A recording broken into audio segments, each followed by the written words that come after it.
So, folks on X and YouTube, here we go. We're live for the first time ever in two places. I'm streaming X on my phone here, and then I'm streaming on YouTube here.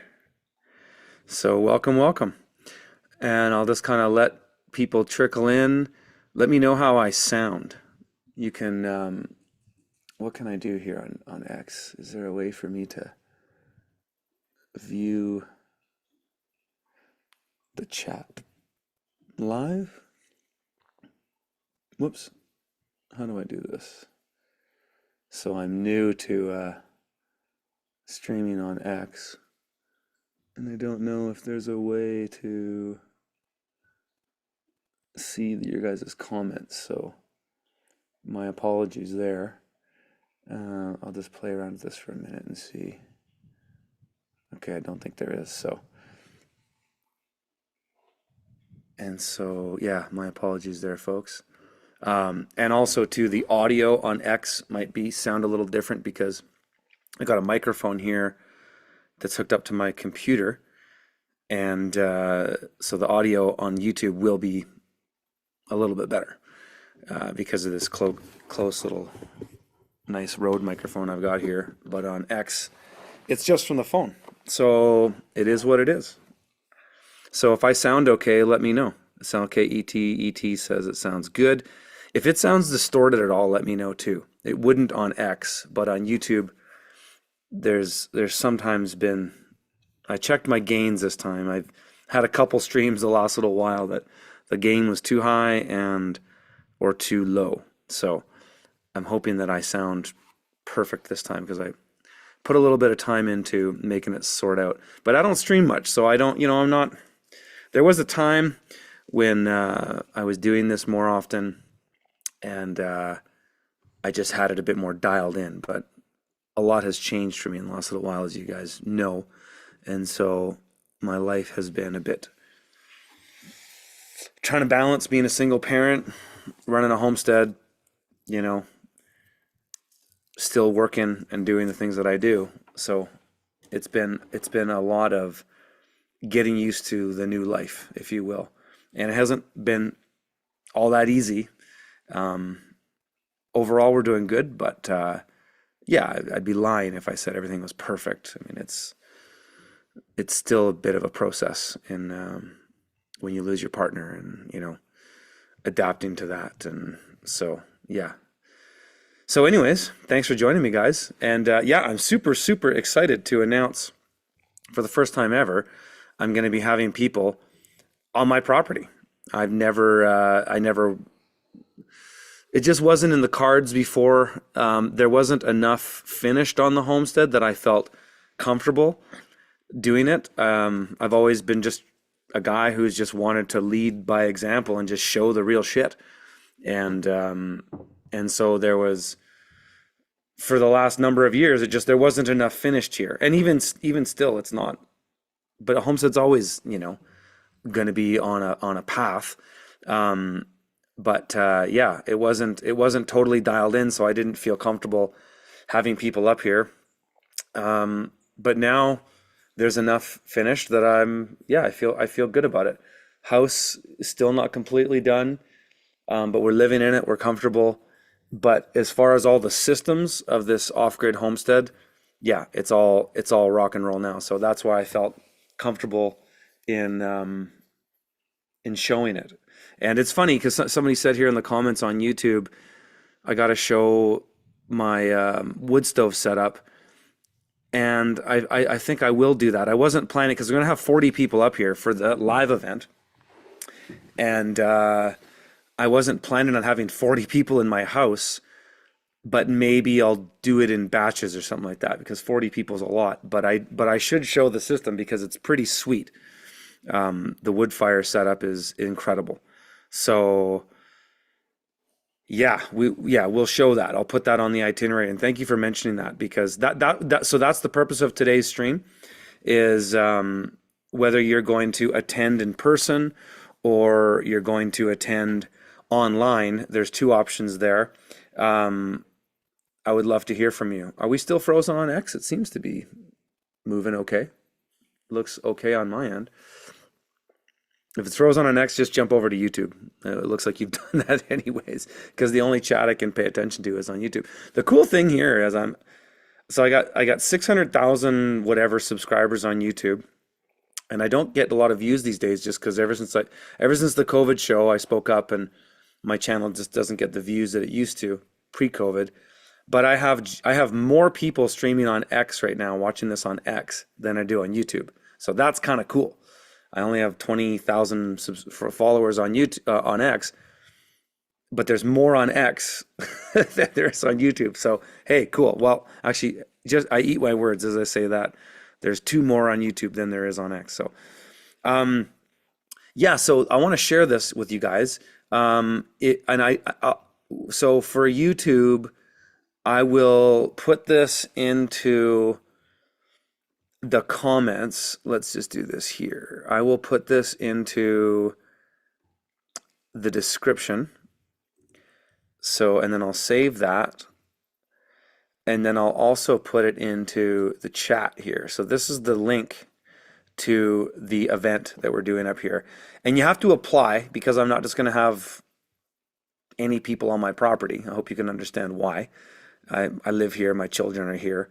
But I'll make a post about this on X here. First ever homestead tour at my place. So just so you know, I'm not giving away my address right away. You have to apply. If you want to watch online, you don't have to apply. You can just buy a ticket and watch.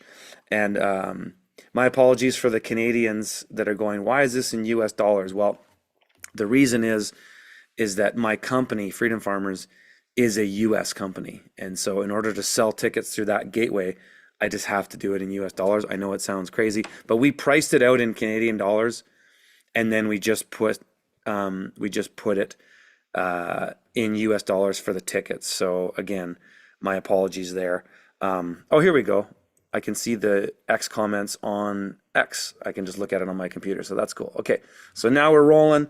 Thank you guys. Thanks for being here. Thanks for joining me. Thanks for, continuing to follow me over the years, despite the fact that I haven't done much content.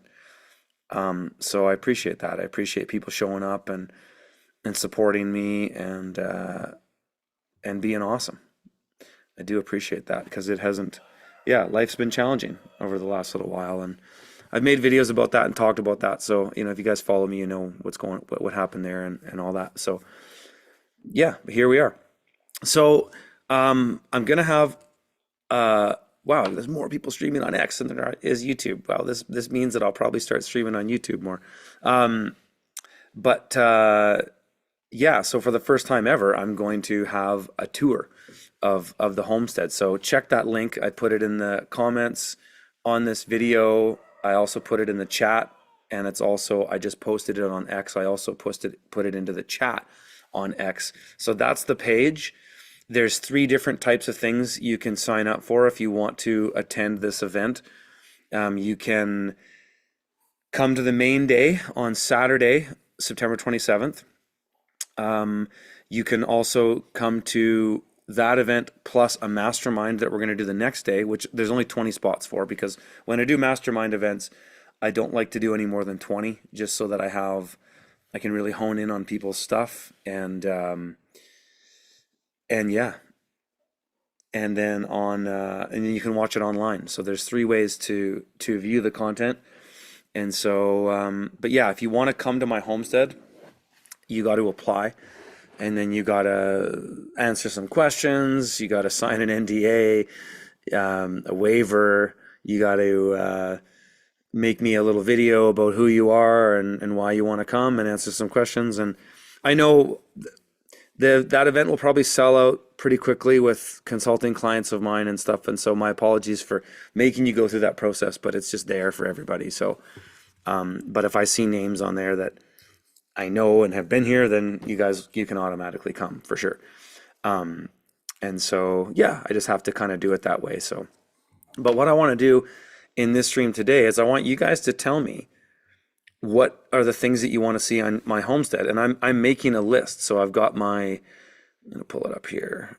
I've got my outline that I've been working on and all the things that I want to show here.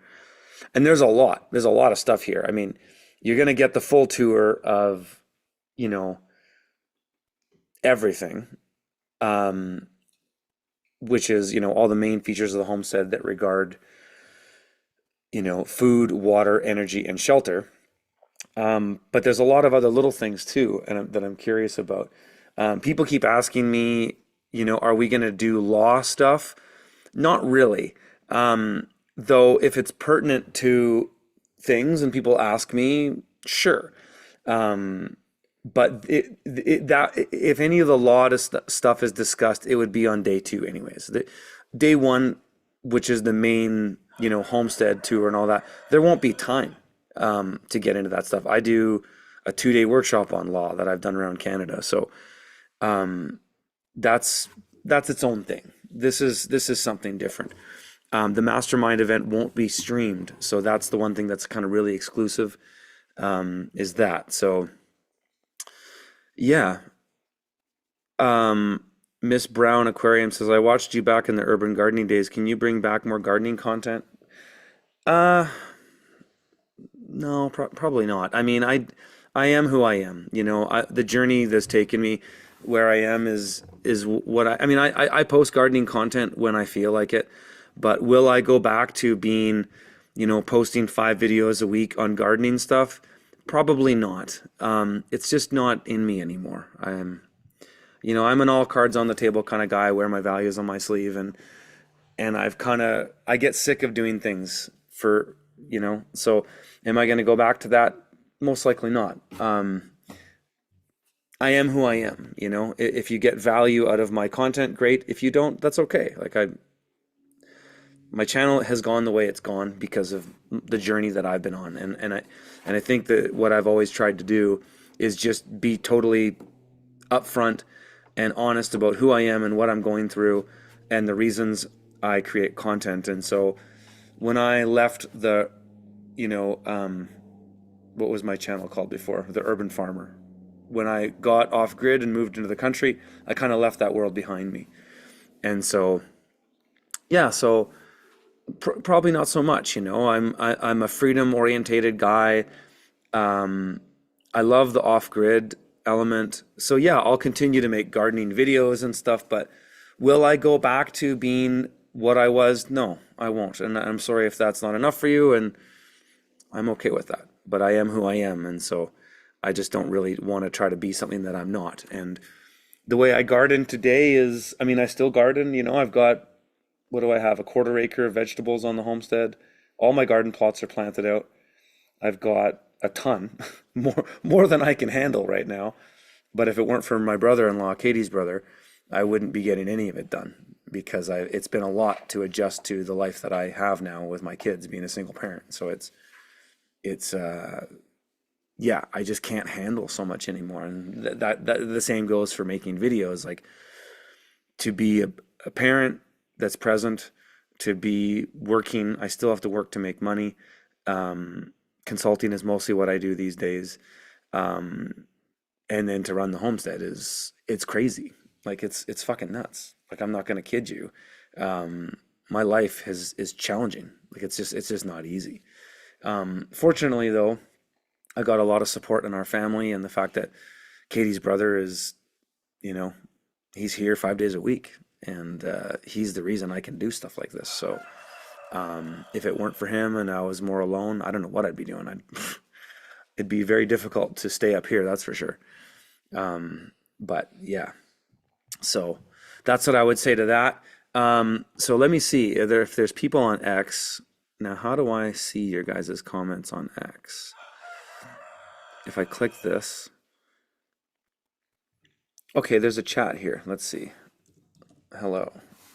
There, maybe you guys on X watching, because there's actually 224 people watching on X. I can now watch the chat on X. So if you guys want to engage that chat, it looks like you can do that now. and I can see it on my computer. I can't see it on my phone, but I can see it on my computer. So there you go. Also, I should get other notifications on X. So what I want to do here is, yeah, just throw questions at me and tell me what you guys want to see on the homestead. Tell me what are things you want me to focus on, whatever. I'll pay attention to the chats on YouTube and X, and yeah, okay, good. I can see people's comments here. Cool, great. So yeah, whatever you want to say. I would love to glean your insights into the little things regarding the relationship between things that make your property more efficient, spatial proximity, relationships between elements. Yeah, that's a good macro sort of consideration, and yeah, that's definitely part of what you're going to see here. Um, how the day is going to go on the first day is there'll be when people get here, and this will be broadcasted online too, is there'll be introduction in my forest because I've got this sort of stage area there. And so when people are getting here, we'll start down there. There'll be sort of introductions on how we're going to go and how it's all going to flow. And I will probably start with a real, just rudimentary tour, just a quick, probably an hour walk around the basics of the homestead, show this, the passive solar greenhouses here, high tunnels here, hothouses here, garden plots here, chickens here, ponds here, well here, stuff like that.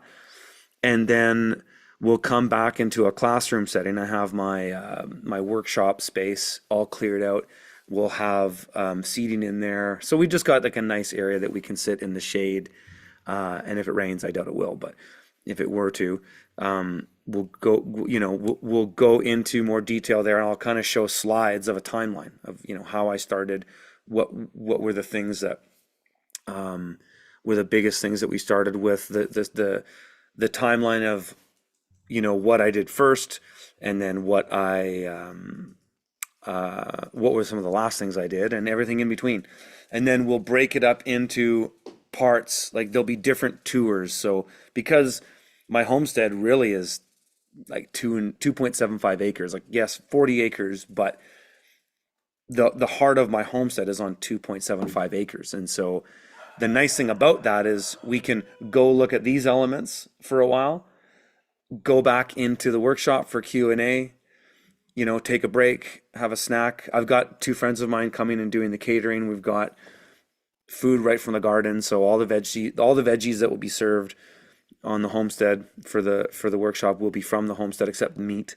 I'll be sourcing that from some local farmer friends of mine in the area, and dairy and stuff like that. But all the veg will be from the homestead because the gardens are pumping. I got everything right now. I'm eating amazing stuff from the garden every day, and so that'll be kind of fun. We'll be doing that and sharing that with you guys, and yeah. So conservative movement says maybe some content teaching your children basic skills back to essentials for people who are clueless, even your children doing some teaching. I don't want to have my children on camera. That's been a choice that my late wife was very hard line in the sand on. Unfortunately, in the past I made a mistake of my kids popping in on my live streams and stuff like that, and I didn't want that. But it kind of just happened, and so I don't plan on doing that. I don't want my kids growing up in front of a camera. The way the world's going right now, I'm very aware of how the internet is changing people's minds. Like, I don't know if you guys have read that MIT study that came out about people's brains that are using Chat GPT. It's troubling. The sort of the Trojan horse with AI is not AI becoming Skynet like in Terminator, but the Trojan horse is how it's going to diminish people's cognitive ability, and ability to critical think and discernment. And so, yeah, I don't plan on ever having my children on camera. I'm sorry that if sometimes they've popped in. on streams, but they shouldn't be today. I'm letting them watch Saturday morning cartoons today. Uh, I've been pretty strict with the shows in the last little while, but today I said, okay, you guys can watch Saturday morning cartoons for when I'm streaming. That way I can do this stream without my kids trying to run in here and get into it. And so, but yeah, no, I appreciate that that suggestion, conservative movement. But no, I don't want to do that. That's just not my thing. I know other content creators do that. I try not to judge, but that's just I don't want my kids turning into little narcissists, growing up in front of a camera. Struggling with the ego is the most difficult thing when you are a content creator. I've struggled with it the entire 11 years that I've been streaming on YouTube. And perhaps the time that I took off being consistent on YouTube when my wife was ill, was some of the best personal growth that I had with the ego. And so I'm not here to proclaim that I'm perfect and I have it all figured out, but I like to keep my personal life and my public life separate. And so I'm here to deliver value in the ways that can, in that regard, when I do workshops and things like that in person, I definitely open up to more people. And people that are going to come here on the homestead are going to meet my kids, because my kids are part of my life and they're around. So you're going to see that, and that's why I'm making people sign waivers and NDAs and have to apply, because I don't want just anybody coming up here. And it's a thing that I've struggled with over the years. Like, I've been on YouTube for 11 years, and most of my fans or people that watch me are awesome people, but there are people that watch my stuff that are borderline sociopathic, and I see that in the comments. And so I can't have those people at my home hanging out with my kids. So please, respect that and understand that. But yeah, that's kind of how it's going to be. For some reason, I'm not seeing any comments on X. I don't know why that is. There's almost 300 people watching on X. I got 118 watching on YouTube, but the engagement is higher on YouTube. So maybe that's just the kind of how the platforms are. But Victory Garden says, can you show us the permaculture water system? Absolutely. That's what we'll be doing big time. And the extent of that we want to, and I wouldn't call my system a permaculture water system. It's a multifaceted water system that has, like, I have 5 ways of getting water up here. I've got a drilled well, a pit well, a catchment pond, a reservoir pond, and then a rainwater catchment system. The reservoir pond doesn't technically catch water. It will once I do the modifications that I'm going to do to it. But those are my water systems up here. So yeah, everybody's going to see that 100%. And so yeah, we'll be getting the full tour. If the 40 people that are here want to hike up the ridge to go to the cisterns to check that out, we can. It's like a 5-minute hike, but it's pretty straight uphill. It's 100 feet of incline. So we can do that too, because it's part of the system. The main water system here, the first system. Well, there's a system that was here before I got here. That was a right. What do you call it? It's a snowmelt water catchment system in a draw, where it's in a what do you call it? It's in a riparian catchment, if you will. It's where the land shapes down. There's a pit well that goes 10 feet down, and it catches water that settles in this like riparian draw. And so that was the first system that was set up here. It still functions. I still have that pump in there that can pump water into the main cistern.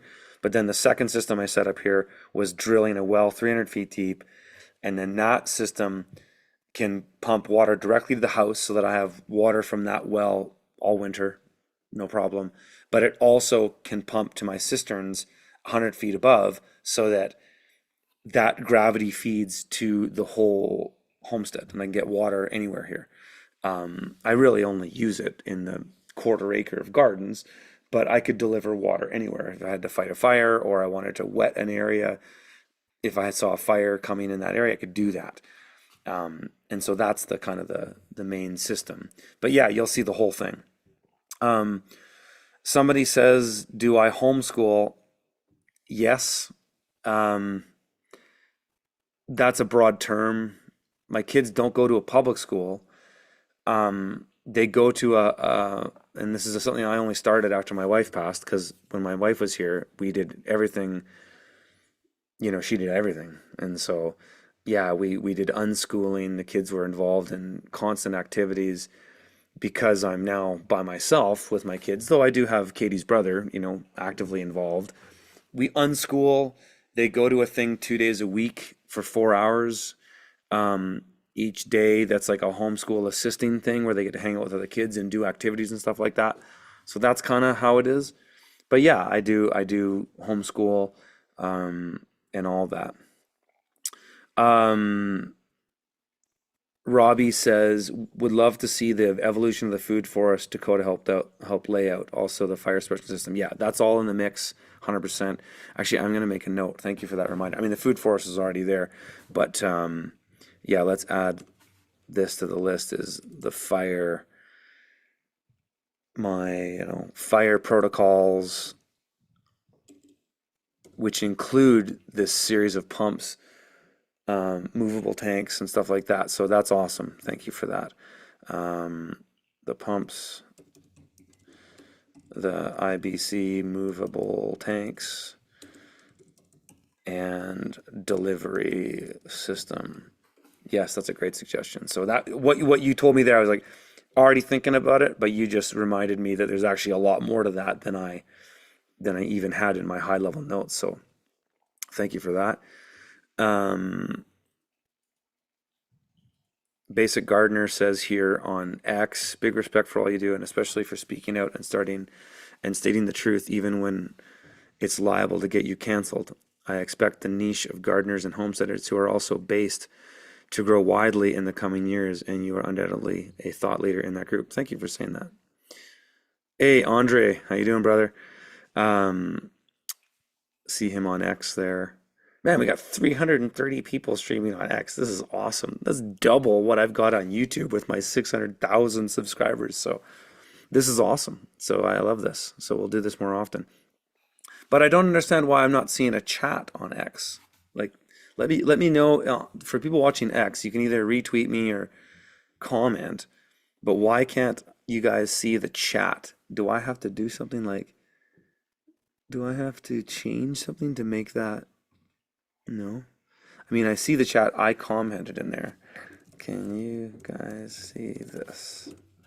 I don't know why the chat isn't live on X. It's kind of weird. I guess it's just maybe, yeah, the way the platforms engage. Um, Lily Critters says, "Love your book, Curtis. I have realized I have it while packing and moving." Oh, nice. Yeah, that book came out a long time ago. So, um, lots of comments here. Hard to keep up. Conservative movement says, fully agree about the children, of course. Maybe some content about how driven you are, why you are like that, and how you cultivate a productive lifestyle. Yeah, that's for sure interwoven to everything. Um, but yeah, to be, totally all cards on the table, I've probably been the least productive I've ever been in the last,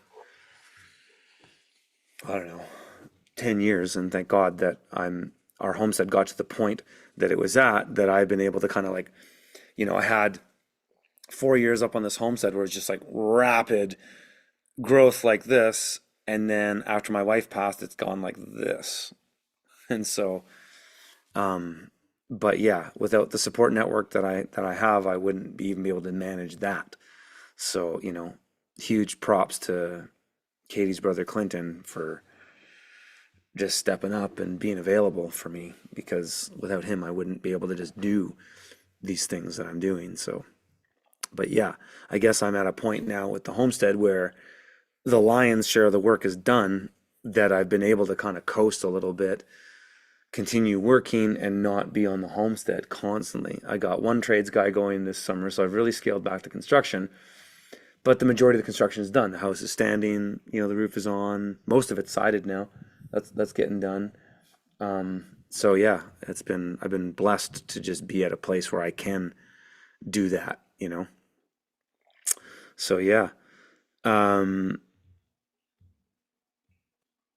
yeah, grief is brutal. I've even realized some things about grief, when I came out with that video, um, I don't know, it might have been a month or two after my wife passed. I thought I'd gone through most of the grief, and I guess I did in the most visceral sense of it. But one thing I've realized in this sort of long-term run of it, because Katie passed in March, um, it's kind of come in different waves. Yeah, I'm not like, curled up in the fetal position crying anymore.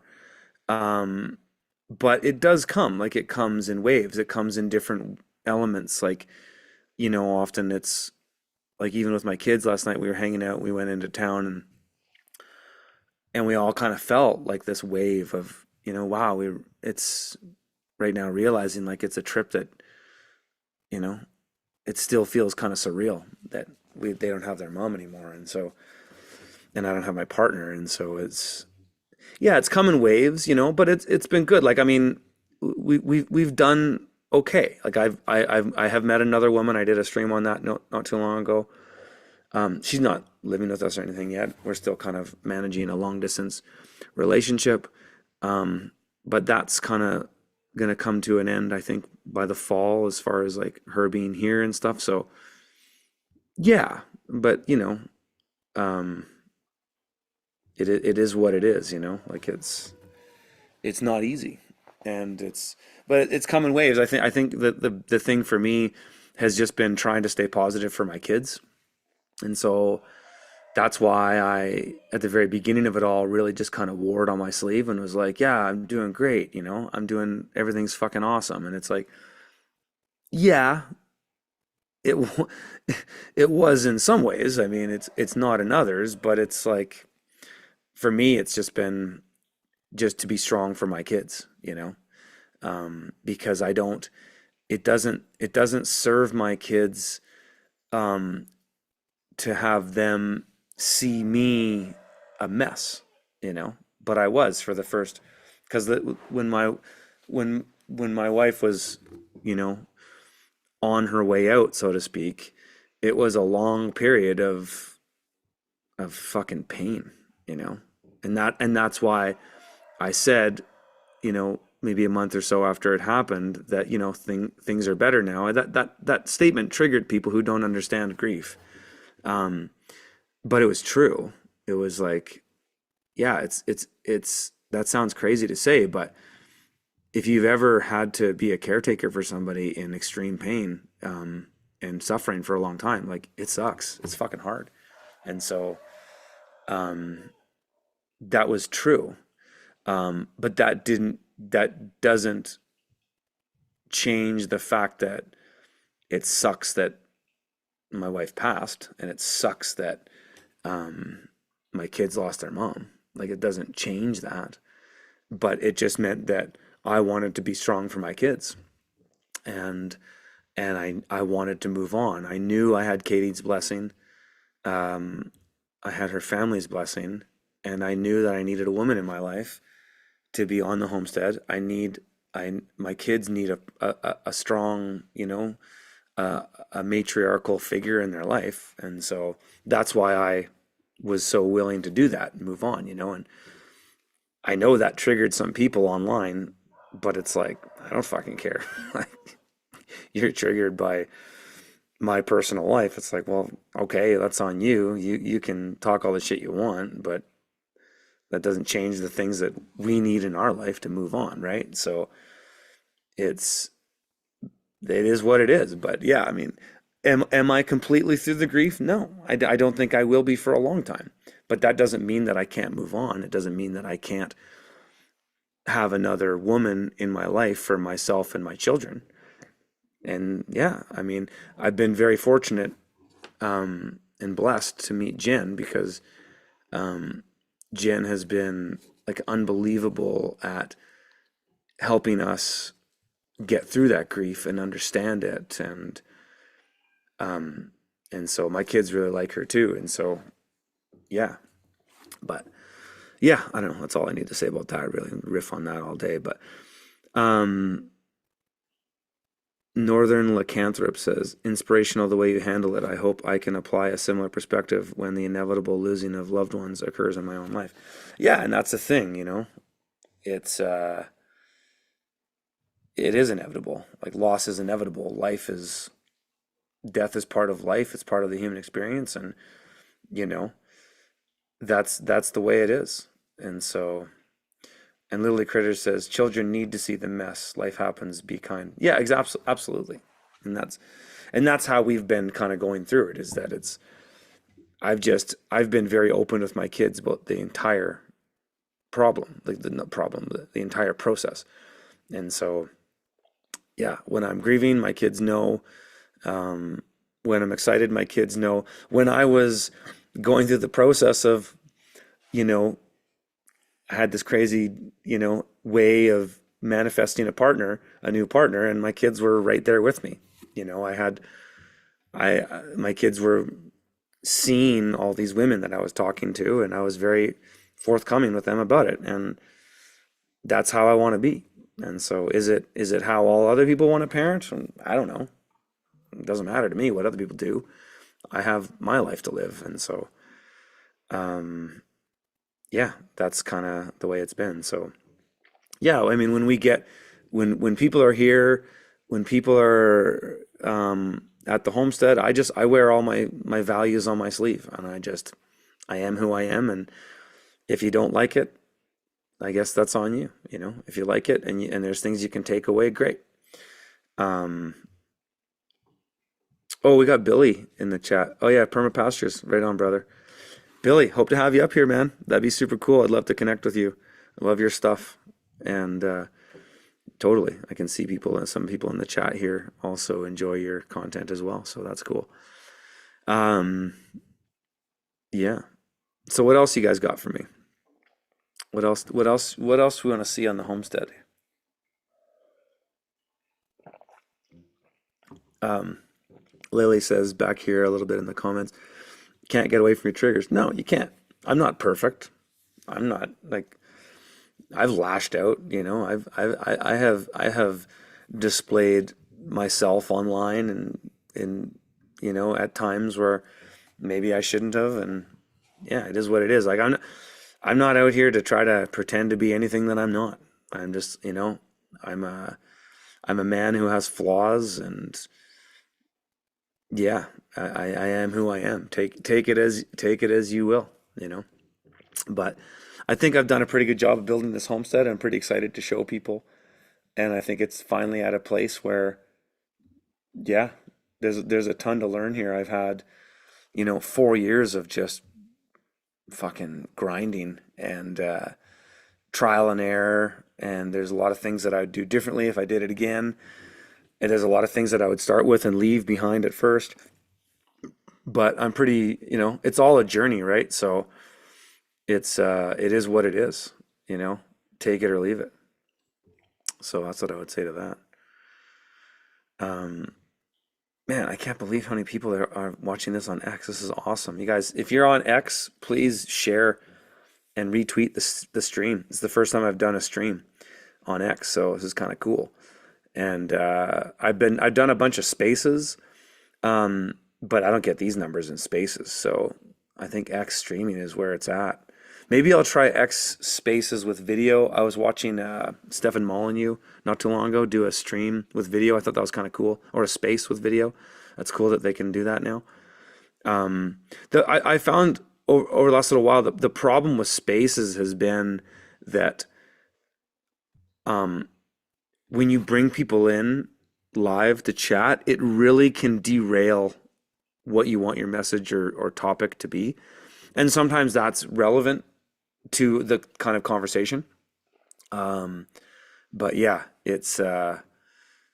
I found it hard to keep my focus with those spaces as much as I like doing them, but it's been really difficult. Hey, I'm just going to share the workshop in the chat again here on YouTube, and I'll just put it here even in the chat on X, and then I'll yeah, people can see it on X because I tweeted it this morning here. So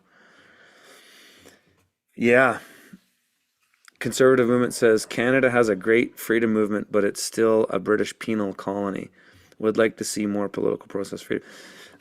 Yeah, I mean, you know, there's yeah, I'm gonna have some stuff that I'm coming out with. I'm not gonna say anything right now. I'll just sort of tease it.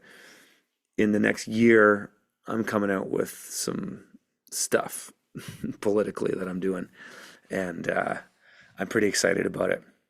Unfortunately, it's going to mean that I'm going to have to sort of dox myself in a way, which I didn't really want to do, but I don't know what else to do now. I think this country is so fucked that if people don't really start getting serious, like it's over for us. My main things that I'm concerned with are inflation number one. The banking system needs to be called out.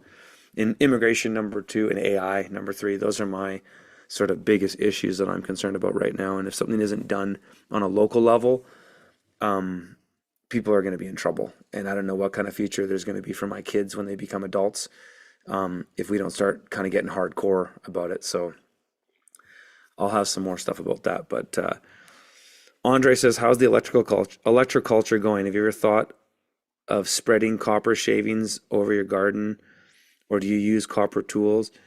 It's too early to say how the electroculture is going. I can't really observe anything, but instead of shavings, what we did is, and this is actually a thing, I didn't show this in the video with Steven and Spencer there, but they actually made these like concrete cones that have copper shavings in them that we have peppered all around the garden. And so there is something going on there. Do I use copper tools? No, but that would be another thing to switch to at some point soon. I'm down with that, like copper stirrup hose and copper rakes and stuff like that. No, that's a huge niche that somebody really has yet to get into, because I have looked and perused the internet for copper tools, and they're really kind of janky. Like they're just not quite as robust as steel tools with wooden handles and stuff like that. So, you know, but the jury's out on it. Like I don't know. I mean, I'm doing all this electroculture stuff as a test. I don't know if it's going to work, but I'll share my honest opinions on it. I mean, I've looked at electroculture for a while now. It's very intriguing. Um, and I'll be straight up. Does this work or not? If it does, I'm going to show that. If it doesn't, I'm going to show that too. So, I got these two guys, Steven and Spence, to come in, and they spent 2 days here building all this stuff. It's been pretty cool. And there's another phase to what we're going to do with it as well. And so, yeah, we'll see. We'll see. I've always just tried to just be totally straightforward and forthcoming with all of it. So if it works, I'm going to show that. If it doesn't, I'll show that too. But the thing is my garden's already pretty sweet. But my soil is marginal at best up here. So, yeah. So we'll see. Hey, yeah, right on. Somebody says, Robbie says firewood processing, storage, and system. Yes, thank you. Did I already have that on the list? No, I didn't. I mean, I would have, but thank you. Firewood processing, storage, kindling. I have a firewood course coming out. I just finished it. So I've got a firewood course coming out at Freedom Farmers. That's super in depth, but yeah, we'll definitely get into that up here for sure. Yeah, setting up garden, landscaping, water catchment system. Yeah, all that's on the list. Starting it all to be a work in progress. Yeah, definitely. Yeah, that's all that stuff's going to be there. Yeah, I mean, we'll talk about the electroculture stuff too. Um, and I'm putting these things on my list as you guys mentioned to me. So this is awesome. Thank you guys. Um, so yeah, we'll show everything. But as far as electroculture, as Andre asked, yeah, I'll show you what's here. I'll show you how it's supposed to, the ideas behind it. But at this point, I don't know. Like, you know, I've interviewed hundreds of people over the years on my YouTube channel. Do I agree with every single thing that of somebody I do a video with? No. Why do I have to? You know, it's funny. Like I saw a lot of people criticizing that video, and are just triggered by like, "Oh, you got these space cadets on your show." It's like, dude, I've had dozens of space cadets on my show. Why are you triggered by that? It's like, yeah, who fucking cares? If what they do works, that's all that matters. You know, you might not like the personality of somebody that's on my YouTube channel, but who cares? That's not what my channel's been about. My channel's about the stuff, is about the work, right? And so, yeah. Am I going to be near Tennessee on my tour? I don't have a tour planned. Um, but I will actually most likely be in Tennessee possibly this fall, possibly this November, but most likely in the spring or summer of next year, probably spring, in Texas again too. So yeah, but I don't really have a tour plan. I can't really do tours anymore. It doesn't really work with the way my family is now. I can't. I don't really want to leave my kids behind anymore. I want to take them with me, and so but that also brings like a bunch of logistical challenges too. So we'll see. But yeah, I love Tennessee.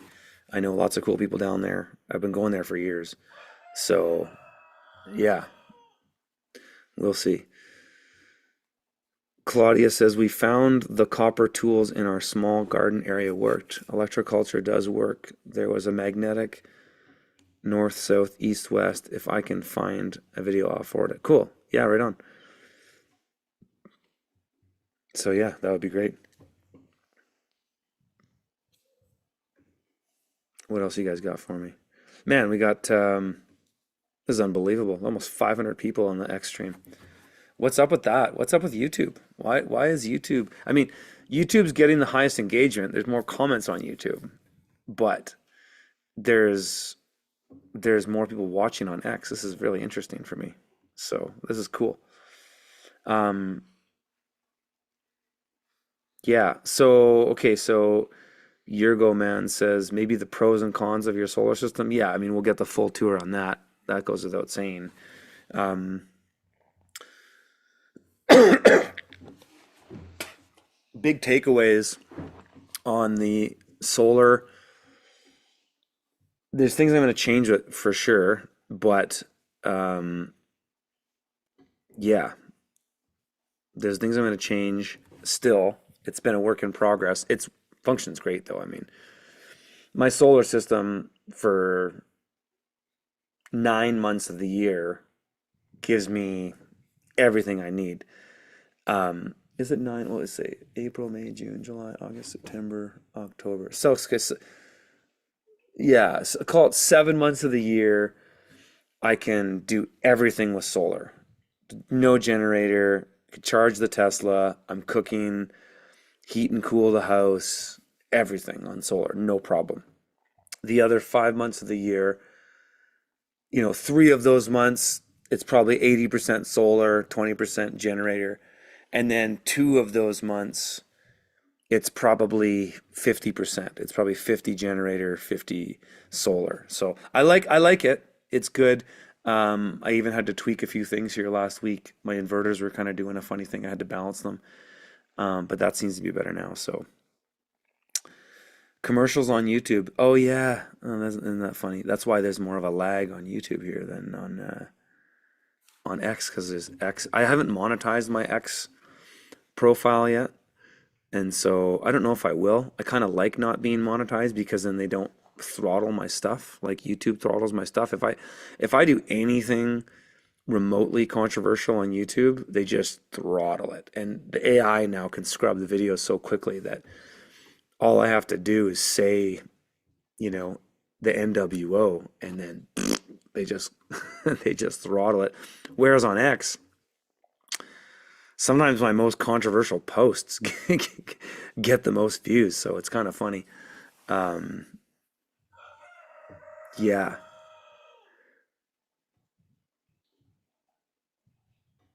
Do I have an opinion on electroculture and using seawater slash salt Jadam style?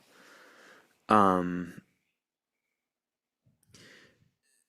I don't have an opinion on it. I actually, Jadam is one of these things that I've been meaning to get into. My buddy Stephen Cornett at Nature's Always Right, he's really got a system dialed in. And I think, for me, as far as experimenting with gardening, I do want to get back to that, but I just want to be done my homestead. And so this is this year is going to be significant because once before winter here, I won't be completely 100% done my house.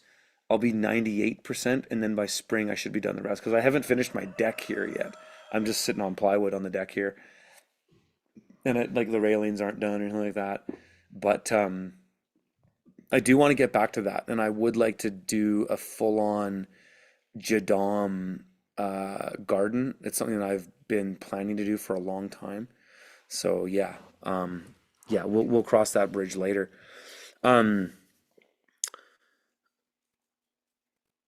Pam says, Curtis, you manage to stay so grounded. Do you barefoot often every day?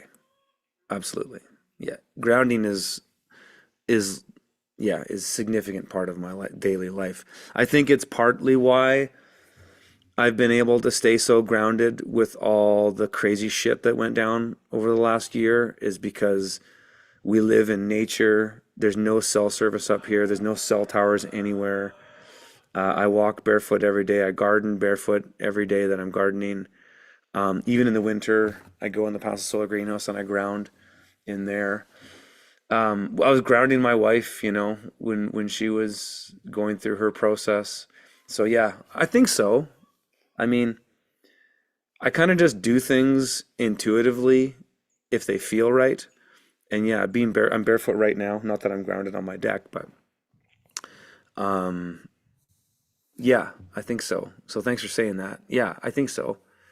I think that's how we stay grounded. I mean, I'm so deep in the forest here that, like, in my park, like, we got this 2 acre park that I've done some videos in where my pond is. That's like my ultimate grounding area. I go in there and I'm just like, just, it's quiet, it's cool, there's a breeze, I'm grounded. It's amazing. So yeah, for sure. Um, Given any thought to a biogas generator? Yeah, not really. Yes, I'm very familiar with that. Eh, not really. I mean, maybe, Um, I put a septic in the house here because I got tired of managing a composting toilet system. I got so sick of it in the in my in the cabin that we lived in for 3 years before moving in here. Um, we had the composting toilet set up, and at first I was all excited about it, but I fucking hate it. I just like over it. So, um, no, I don't think so. To hook that up in the house now, it just wouldn't be worth the effort. So I don't think so. No, I think you'd have to build that from the ground up. So I don't think I would do that, frankly. I think, with all of these things, like there's a million things you can do with all this stuff. My journey was the first thing I got into was earth ships and passive solar homes, and then I got into cob, and then I got in. No, no, no. The first thing I actually got into was composting toilets. The first permaculture book that I really got into was Joseph Jenkins' book, The Human Manure Handbook. That was the first thing I really got into. Then I was into earth ships, and then I got really deep into permaculture. I got all the big books. The Bill Mollison books, the Toby Hemingway stuff, the Robert Hart Forest Garden stuff, and then the stuff with did I say Toby Hemingway? Yeah, he became a friend of mine before he passed, actually. I love that guy. And then I got into the 11 Scales of Permanence with Eric Townsmere and what's it, Dave Jackie. Those were my primary influences when I got into all this stuff. And then, yeah, I just kind of did what I did. I just focused on the things that I liked and left the things that I didn't like. So, but yeah. So Claudia says, living in nature definitely helps staying in contact with natural forces. Look at that view. Curtis lives in heaven. Thank you. Yeah, I know. I know. That's why I put this house the way I did. Because if I would have, and it actually kind of worked out serendipitously because I could have put this house true south, but then I would have been looking more that way and had a little bit less of an epic view. And that's what I did with my greenhouse. The greenhouse isn't about the view, it's about the sunlight. So the house, I orientated 15 degrees to the east for more view, and um, it actually worked out better. It's actually better to be southeast than it is south in Canada because you get more maximum light in the morning and day in the winter, and you get earlier light, and that's why I even did my solar panels. One of them is southeast as well, and then one's true south, and then the other southwest. I'm gonna move the southwest one and put it to a south, just a straight south. But I'm glad I did the house this way because I get this view. Like this is my view from my kitchen. It's fucking unbelievable. Like I wake up every morning and I'm just like, I don't get tired of it, right? And so if I have friends over, dinner on the deck or whatever, and then I've got my little morning spot here right next to me, which is on the eastern side of this deck. And so I get the morning light in the summer, which is amazing because I like to that's a big part of my routine is I have my morning coffee and then I sit on the deck and just take in the morning light. I take my glasses off and I just boom, just take it in. And that's a big part of what grounds me as well is that experience. So Billy says they've been spraying us like crazy down here.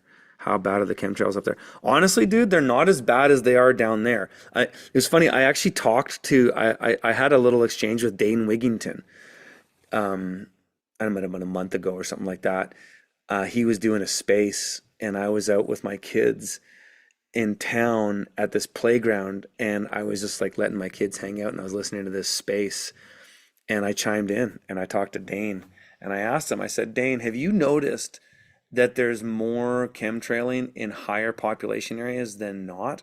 And he said no, but it's what I've observed. I'm not too far from the US, and when I go to the US, it's insane. The chemtrails are insane. Like right here today, there's nothing. It's just gorgeous. There's just clouds. So, yeah.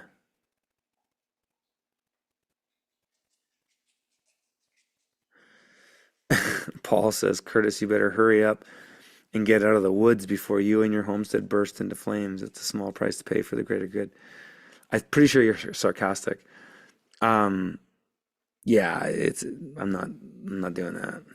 Um, we had a fire here. It was actually on the day I do an annual party up here. It's the July, second Saturday of July. I just invite all my friends and clients from around the country to come up, and people camp here and stuff. We had about 80 people up for the one this in July, and there was a bush fire. If you follow me on Instagram at Offgrid Curtis Stone, I shared some of it, and it was amazing how fast they knocked it out. So I felt pretty fucking stoked. Part of the reason is a proximity to a power line up here. It's like not even close to my homestead as far as being affected by the EMF on it, but it's close enough that if a fire were to come in the area, it's part of why I bought this place. They knocked that fire out in 2 hours. It was unbelievable. There was 10 planes. We had a full show, and we were smoked out in the morning. But then the wind direction changed to go to the prevailing wind, which is coming from the northwest, blowing southeast. And so the smoke went away, and we stood on this deck and just watched boom, boom, boom. These planes hammered that fire. So I'm actually less worried about it than ever now since I witnessed this fire was 2 kilometers from my house, and it was big, and they hammered it. So I feel very confident now in not worrying about that. But I also have a ton of infrastructure up here to fight fire. So, and I've positioned things that, there are some weak spots, but the prevailing wind works for me. And because of the way my house is situated on the ridge, like I've got the prevailing wind that comes from the northwest blowing southeast, it blows over my ridge. And so it means that if a fire were to come from that part, it would hit my ridge and then stop because my ridge is all bare. And so fires don't typically cross over a ridge. They can, but they don't that often. Sometimes they'll hit the ridge and the wind just keeps blowing it and they'll burn out. So yeah, all these things have been considered when I set this homestead up for sure. Um, Claudia says, just watch The Way Forward with Alex Zek and Deepak on sun gazing. I love both those guys. They're both buddies of mine. Deepak is fucking rad, dude. That guy knows so much about the law that I was mind blown. I was hanging out with Deepak at Confluence 2 years ago in San Antonio, in Bandera, Texas. And we were talking about Gordon Hall, who's one of the OGs of commercial law, commerce. And he actually was a protege of he doesn't talk about this because Deepak just does his music thing, and he's an incredible musician, but he knows a lot about law and commerce and equity. I was fucking floored hanging out with this guy, how much he knew, and I really like his music too. So yeah, no, he's a cool dude, and he's legit. I like that guy, and Alec is a bro of mine. So yeah, of course, both those guys are awesome. Huge love for both of them. Um, Everything trauma I see says waves. I call grief bursts. That is lifelong. It ebbs and flows, and how big and intense it is. 100%. Yeah, and I found that.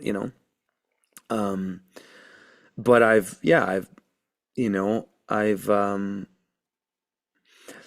I'm blessed to have my family and Katie's family because like when Katie passed, I essentially inherited her family.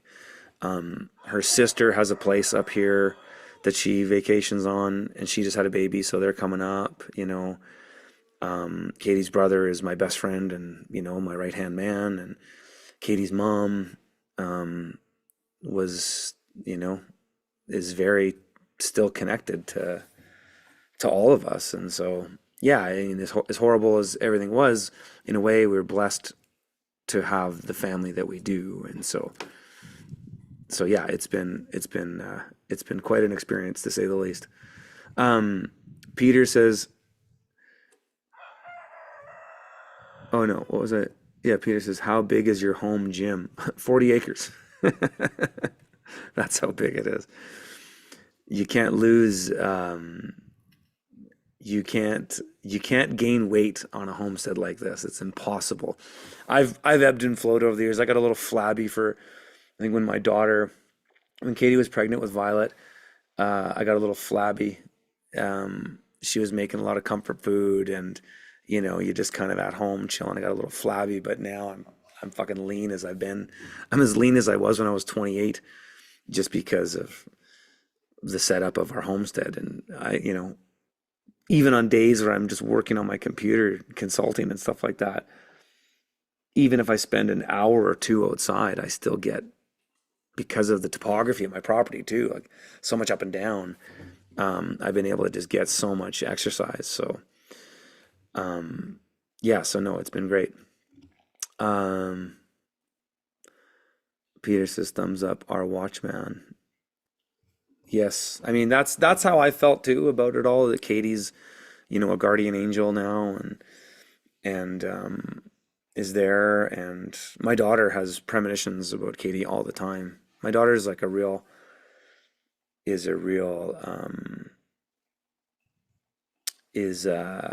sees spirits and stuff. It's pretty powerful. And so, okay, so hey, thanks here, Carly. Curtis, you aren't getting chat on X because it's still blocked. Nobody can comment except you. Can you please remove the limited by broadcaster message? Okay, thank you for telling me that. How the fuck do I do that? Um, what the hell? Okay, what's this? What's this? Okay, show mod actions. I just don't have any options here. It's weird. Um, is it maybe in my settings and privacy? Let's see here. Premium, media studio. What's this? Okay, get started. Whoa, no. Library, no. The fuck is that? No. Um, thanks for letting me know, dude. Okay, X Pro. I got X Pro, don't I? Yeah. Okay, not that, not that. Media Studio, no. Articles organization. Weird, guys. I don't know what to do. Thanks for bringing that up though, because I think I'll have to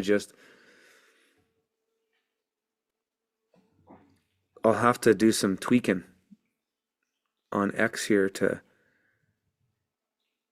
yeah, Purple Thistle says on X. I mean, you guys can just reply on X and I'll see it because I just got my notifications open. So if you just reply in any way, as long as you've tagged me at Off Grid Stone, I'll see it. So call it the call it that's the comment section for now. But I mean, 600 people on the X stream. This is fucking awesome. So we'll have to sort this out. So thank you for mentioning that.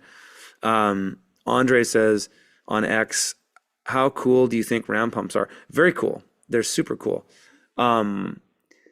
Once I get both of my ponds finished, I'll definitely have a ram pump pumping from one to the other. They're super cool. But it doesn't really make sense right now with the way I've got this set up. It's just not practical. I don't have enough water coming in, so it's just not really usable, if you will. Um,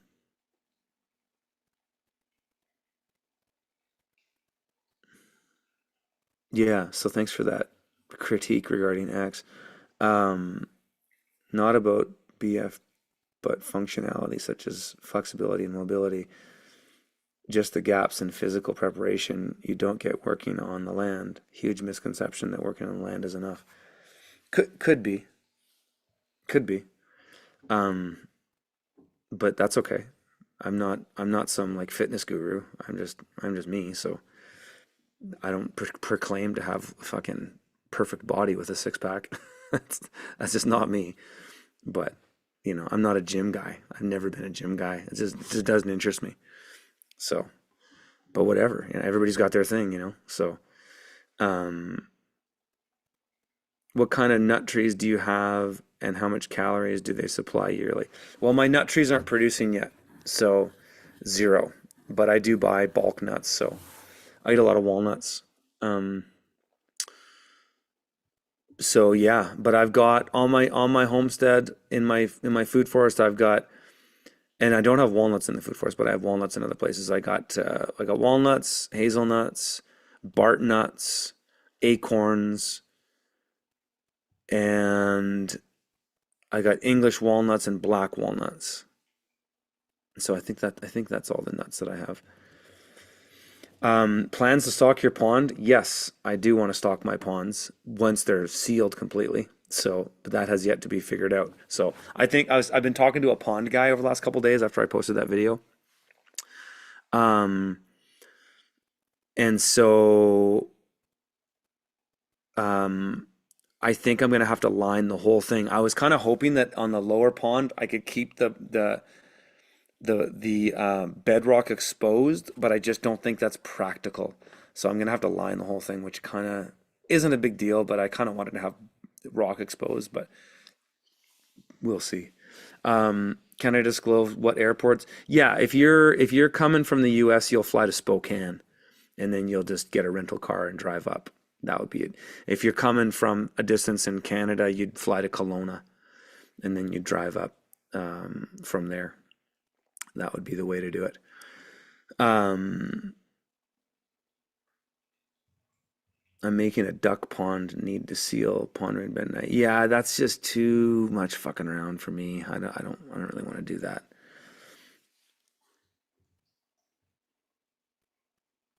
Yeah, Robbie, I mean, yeah, brother, do it. Yeah, just go to I'll put it in the chat here again. Just go to that website and just fill it all out and yeah, I'd love to shake your hand.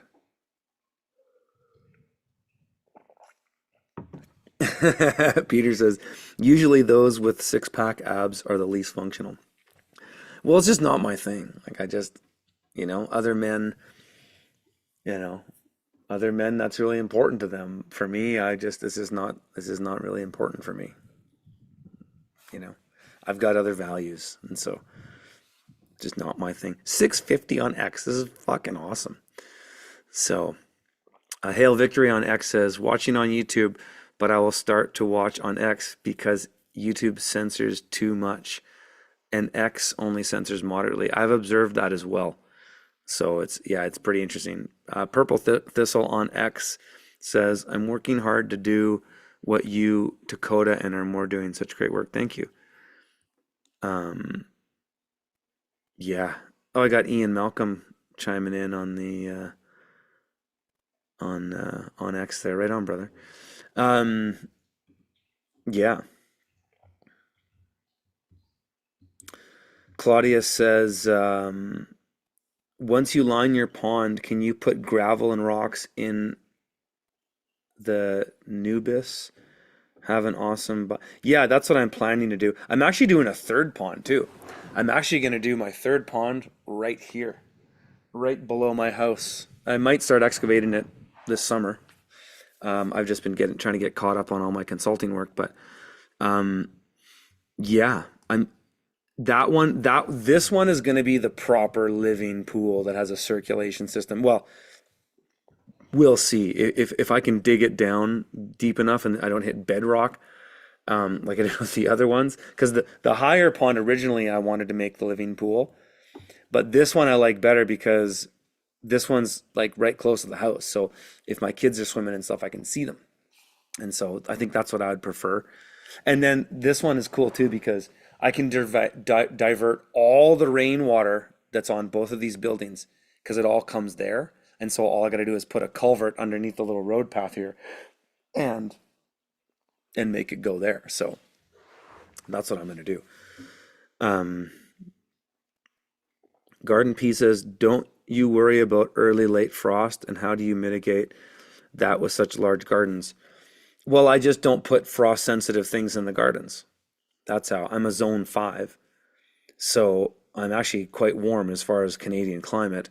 But no, none of my stuff that's in the open gardens can be affected by frost. So for example, in my main garden plot here, I call it well, it's actually my zone 2 or my plot 2. My plot 1 is up by the Pasta Soil greenhouse. Um, that one's got my corn, my onions, um, carrots, some more onions that are going to seed, and what else? I think that's it. So all that stuff will be out before frost, so so frost is relevant there. Down on my plot 2 here, I've got my cabbage, my cauliflower, which is pumping now, which is awesome. My beans, my peas, which are now out, my potatoes, which I'm keeping in as long as I can. And so all that stuff will be out before frost. The cabbage and cauliflower won't matter for the frost. And then all my frost sensitive stuff is in my high tunnels. So my one high tunnel, move the camera here. That high tunnel there, that high tunnel's got my cannabis, some strawberries, winter carrots, and there's actually not a lot in there. This is mostly just weed this year. I don't smoke very much weed anymore. My wife was more of a toker, and so I used to just grow it for her. Um, and so I got to figure out what to do with all that stuff. Just give it away to my buddies or something. But and then I got another plot that has my sunflowers on, which I'm growing for my chickens. That'll all be done before frost matters anyway. So to the question of frost, yeah, it just doesn't matter because, I have three greenhouses. In my passive solar greenhouse, I've got, my grapes, which are a mess this year. They got killed off by some fungus. But I've got my bananas, I got my figs, I do my cucumbers in there. I got some everbearing strawberries in there. I got my ginger in there, which is cranking. That never freezes in there, so frost is irrelevant. And then in my high tunnel, or my hothouse, that's where I do my tomatoes and peppers, and they rotate a bit. And then I do my winter carrots in there, so that can't be affected by frost. So yeah, it's all just time, place, crop. It's specific to, the devil's in the details, as they say. Um, what are my thoughts on aquaculture? I like it. I like it. I'd like to do some up here eventually. I'm set up for it. Like I've got the facilities to do it. So I'd like to do that. Probably in my reservoir pond, which is my big pond. Once I finish the expansion work on that, I definitely that'll be my fish pond for sure. I want to do, tilapia, maybe some other stuff in there. We'll see. Um, but yeah,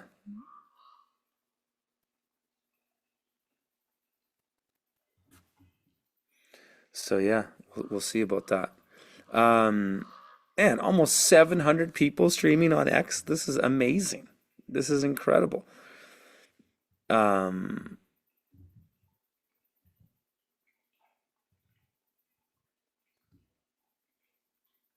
Andre's got a law question, which I probably don't have an answer for. If you sign a citation or charge without recourse and then file a motion to dismiss, no, it won't work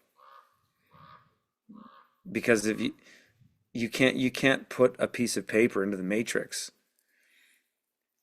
and then not be liable to it and expect it to do anything. I mean, I could be wrong there, but I don't think I wouldn't expect that to go anywhere. If you're making the charge, that doesn't make any sense. But you know who'd be a one to ask about that? Brandon Joe Williams. He'd be the one to ask about that. I don't do that kind of stuff. But it's yeah. My gut is no. You wouldn't if you're not gonna be liable to it. You can't expect it to do anything for you. So yeah, feel free to keep shooting questions at me. I'm not gonna go later than noon on this one, but and I might even shut it down early too. But we'll see. I mean, it keeps growing, so it's kind of cool that there's this many people streaming. Yeah, you guys on X, please feel free to share the stream and retweet it and get it out there. And X is kind of weird. It's kind of stagnated me. Um, but I don't maybe I'm not posting enough. But there was a time period where I was just like gaining constant followers on X. But maybe I was more engaged in it then. But it's kind of like stagnated. It just doesn't really do anything. It doesn't really grow. But that's the same for me on YouTube. So who knows? But bass apparently do well in small ponds. Oh, that's cool to know. Some Russian guy says, "How do you get an internet connection?" I have Starlink. That's how I have off-grid internet. But then you could, people always say, "Well, you're not off-grid if you have internet." But it's like, well, yeah, if I didn't have internet, you wouldn't know about me, and then you wouldn't be able to comment on whether I was off-grid or not altogether. So, so I am off-grid, and I do have internet, and that's how it is. Um, PJO2179 says, "I really want to thank you for the content you've been putting out in the last few years. We're building an off-grid and love to hear your successes and what you do differently. Thank you." I love that. You know what? Thanks for that reminder because I'm actually going to put that into my outline here is what I would do differently if I started again from scratch. The thing with those kinds of conversations too is that it's so context dependent. It's like, yeah, what I would do differently is very unique to here. Um, Absolute veracity must have come in late because he's asking or she's asking, have you heard of Earthships? Yeah, yeah, I have all of Michael Reynolds' books. That was the first thing I ever got into was Earthships. I think the Earthship thing is kind of silly now, frankly. Um, I just think pounding rubber tires is retarded. It's just like you can use concrete and get it done in a day. Pounding tires, like 1 man-hour per tire is it's fucking insane. And then you've got all this off gassing from the tires in your building. No, thank you. But the concepts themselves are great. Um, and then as far as all the recycling of the water and stuff like that, I guess it makes sense if you're living in New Mexico or Arizona or, places like that. But I don't. Like I've got a limitless well. So why would I want to filter my gray water? It's just a complete waste of time. So yeah, again, time and place, context, everything matters. It's just not for me. My house is a bona fide Earthship. It's for all intents and purposes, it's a passive solar house with aspect that allows it to maximize sunlight in the wintertime and minimize sunlight in the summertime. So my house is an Earthship in many ways. It even has thermal mass and such. But yeah, Earthships, the Michael Reynolds thing, I was there 20 years ago, and now I remember I met a guy when I did my bike tour down the West Coast. I rode my bike from Kelowna, British Columbia to Tijuana, and I rode down the West Coast, and it took me 2.5 months, but I was visiting farms and homesteads and off-grid places along the way, and I stayed with this guy in Sebastopol, California. And I was still at that point really into Earthships. This was in 2008. This would have been September 2008. I was staying at this guy's homestead, and they had a really cool homestead in Sebastopol. And I was like telling him all about Earthships, and he knew about it. And he was like, "Yeah, but the tires are retarded." And I was like, "How dare you?" But it's true. The tires are retarded. Like it's noble to reuse waste, but is it noble to breathe it in? I don't think so. And is it noble to spend an hour of man labor? Ha, gotcha. On a tire for thermal mass when you could just pour concrete and have it all done in a day. So it's like if you value your time, it's all these things, right? It's context, it's time and place, everything. So I just think I think Earthships are silly in that regard. But I think the fundamentals of them are cool. The U-shaped building, all that. That's all cool, and that's what I incorporated into my entire design of my home is that exact stuff, but more practical because it's just not practical to pound tires. So, like I've got 100 ways to spend time better than pounding a tire with earth. So yeah, I would not touch Earthships now. But man, this X stream is unreal. There's 722 people watching this. This is so cool. Um, so yeah, welcome to the space. Welcome to the stream. Again, people on X watching, if you want to comment because the chat here is screwed, just retweet or comment in here, and just as long as you tag me, I'll see it. I got my notifications open. It's a great way to comment. It's probably algorithmically a better way to comment anyways, because if you comment in the chat, which you can't right now because there's some setting that prevents you from doing that. I don't know how to change it.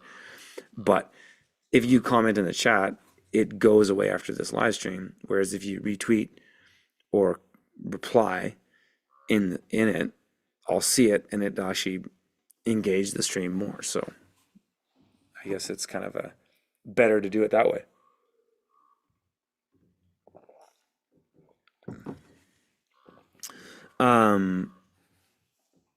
Claudia says, was your well dug or drilled? Did you use a local contractor? I have a neighbor looking to, yeah.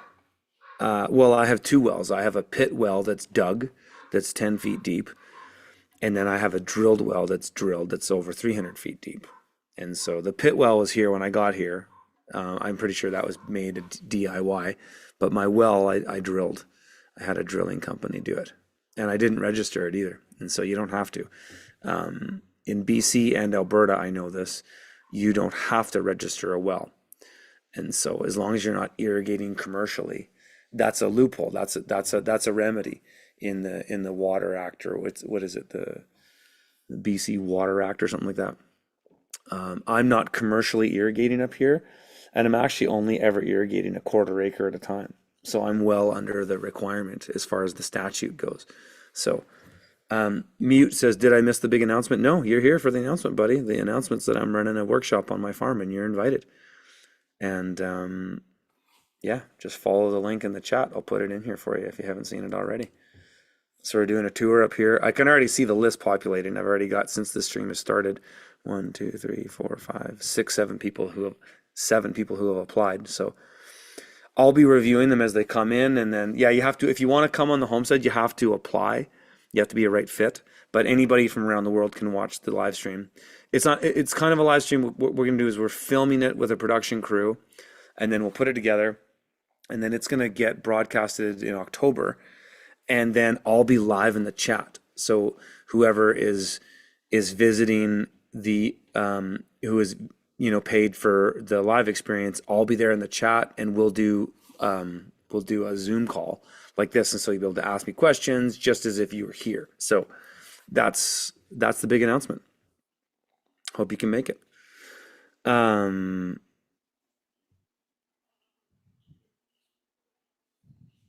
They were concerned about contractors and having to register. Yeah, you don't have to register the well.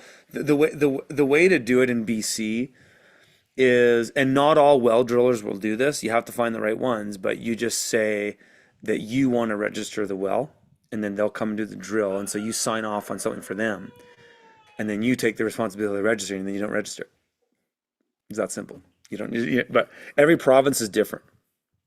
So yeah, because legally, when you register, regi is the Latin root of that word. It's you basically give it up.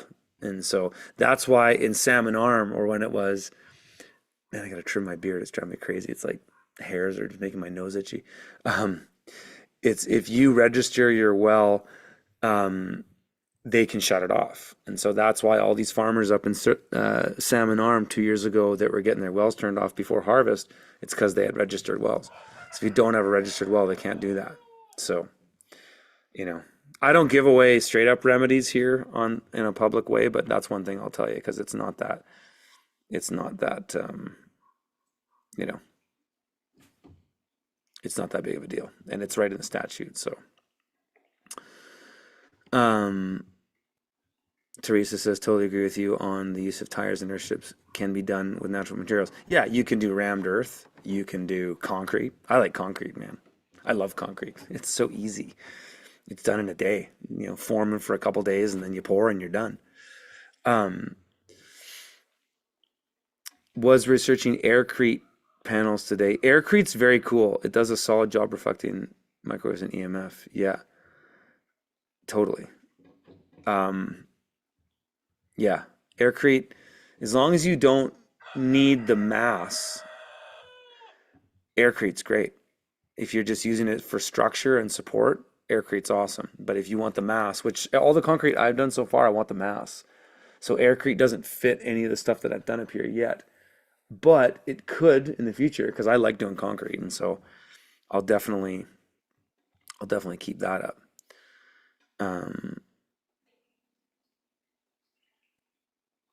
Yeah.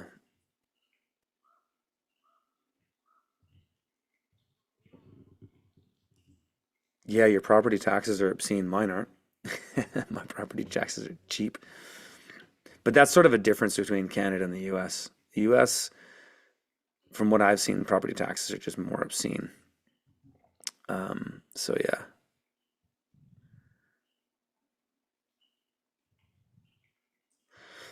Yeah, Nathaniel says on X, I like the idea of keeping the exposed granite in your pond. You could forego the rubber liner and seal the exposed oil with concrete. Yeah, like a shotcrete thing.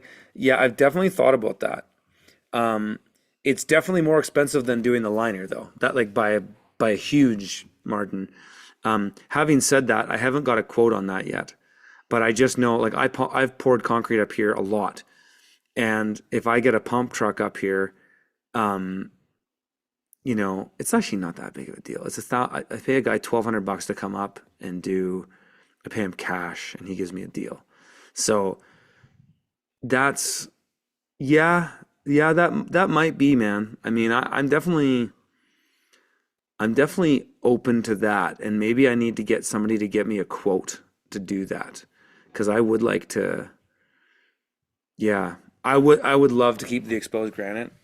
And my thought was even then too, I could just seal it. I could just seal any cracks or stuff like that with just, you know, mason mix or something like that. So yeah, I'm definitely keen on that. But we'll see, there's so much bootstrapping with this whole thing that it is what it is.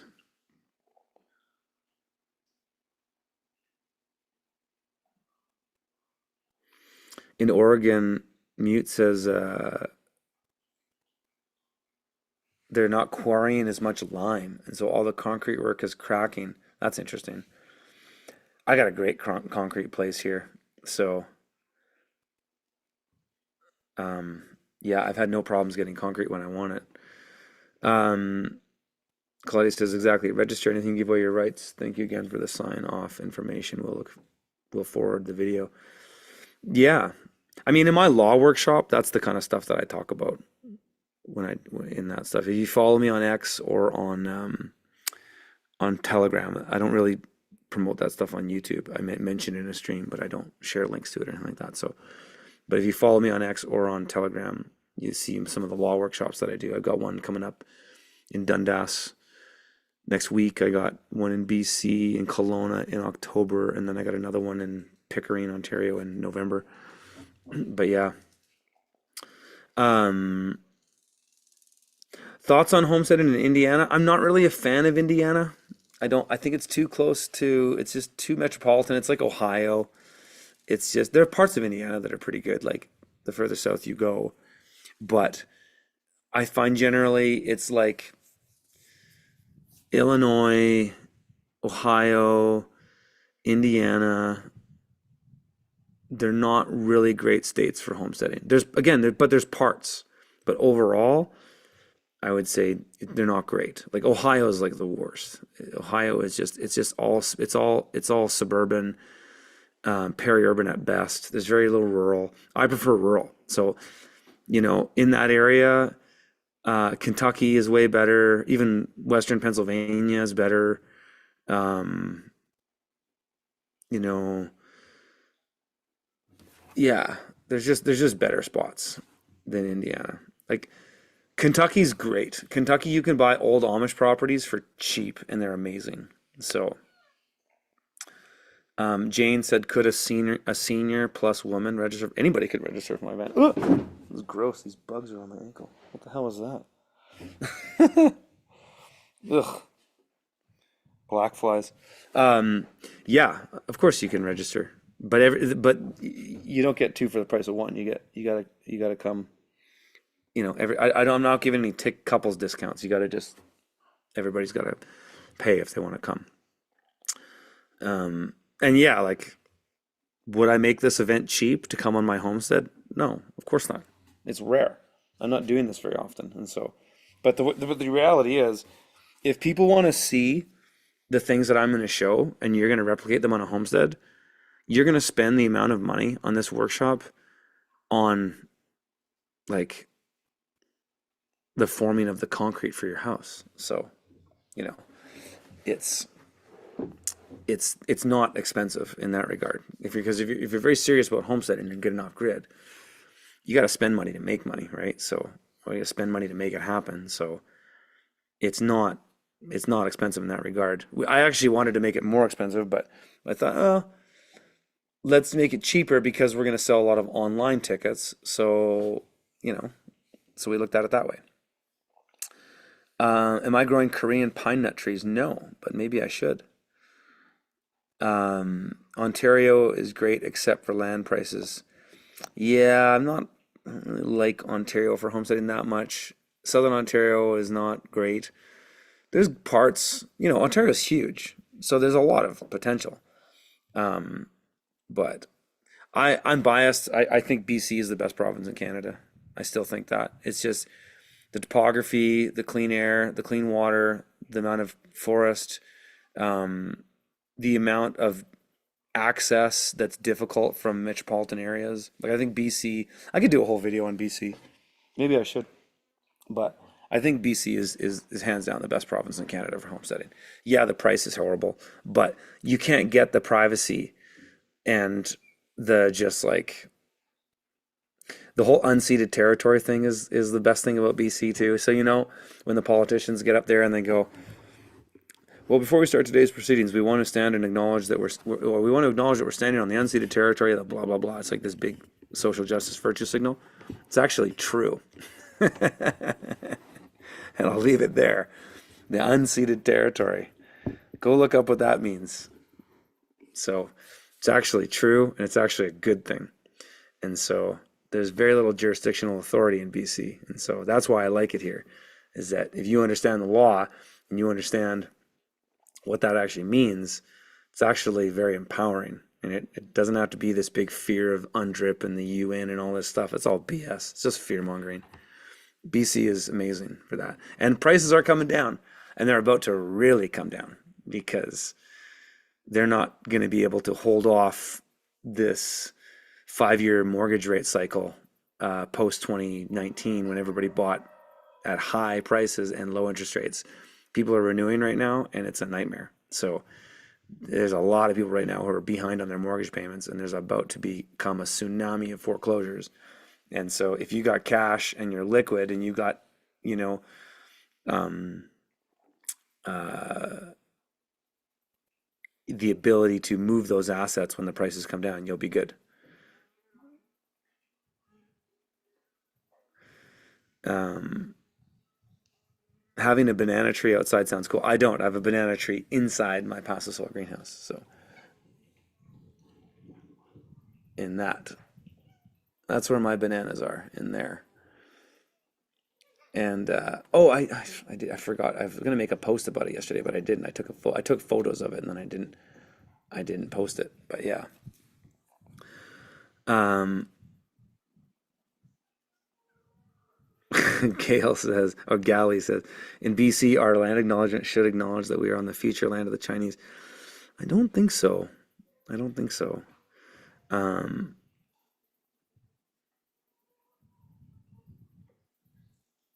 yeah, Claudia gets it.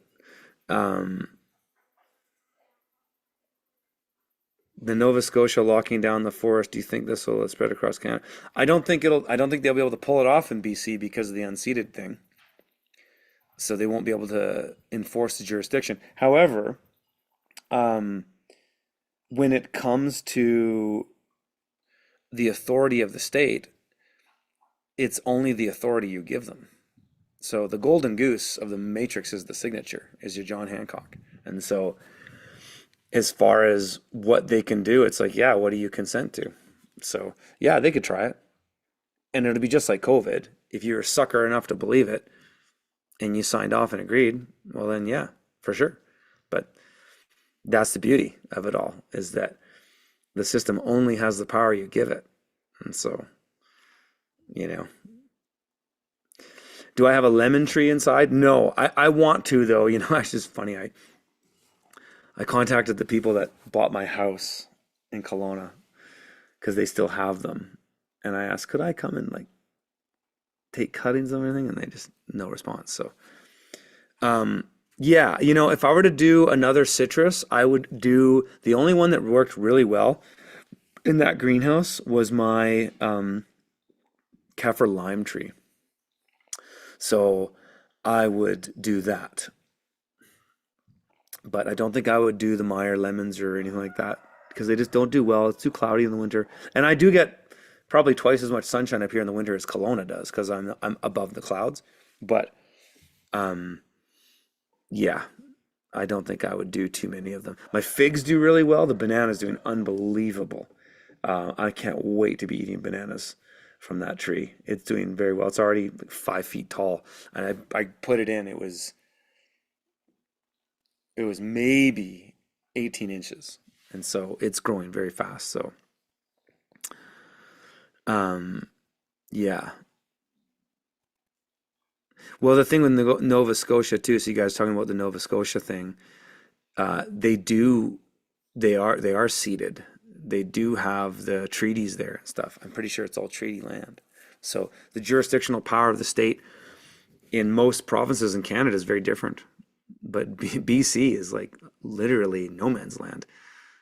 The province of British Columbia only exists when you give it the authority that it wants. But if you don't, that's all I'm going to say to that. I shouldn't be talking about this shit on these trains, but yeah. So, um,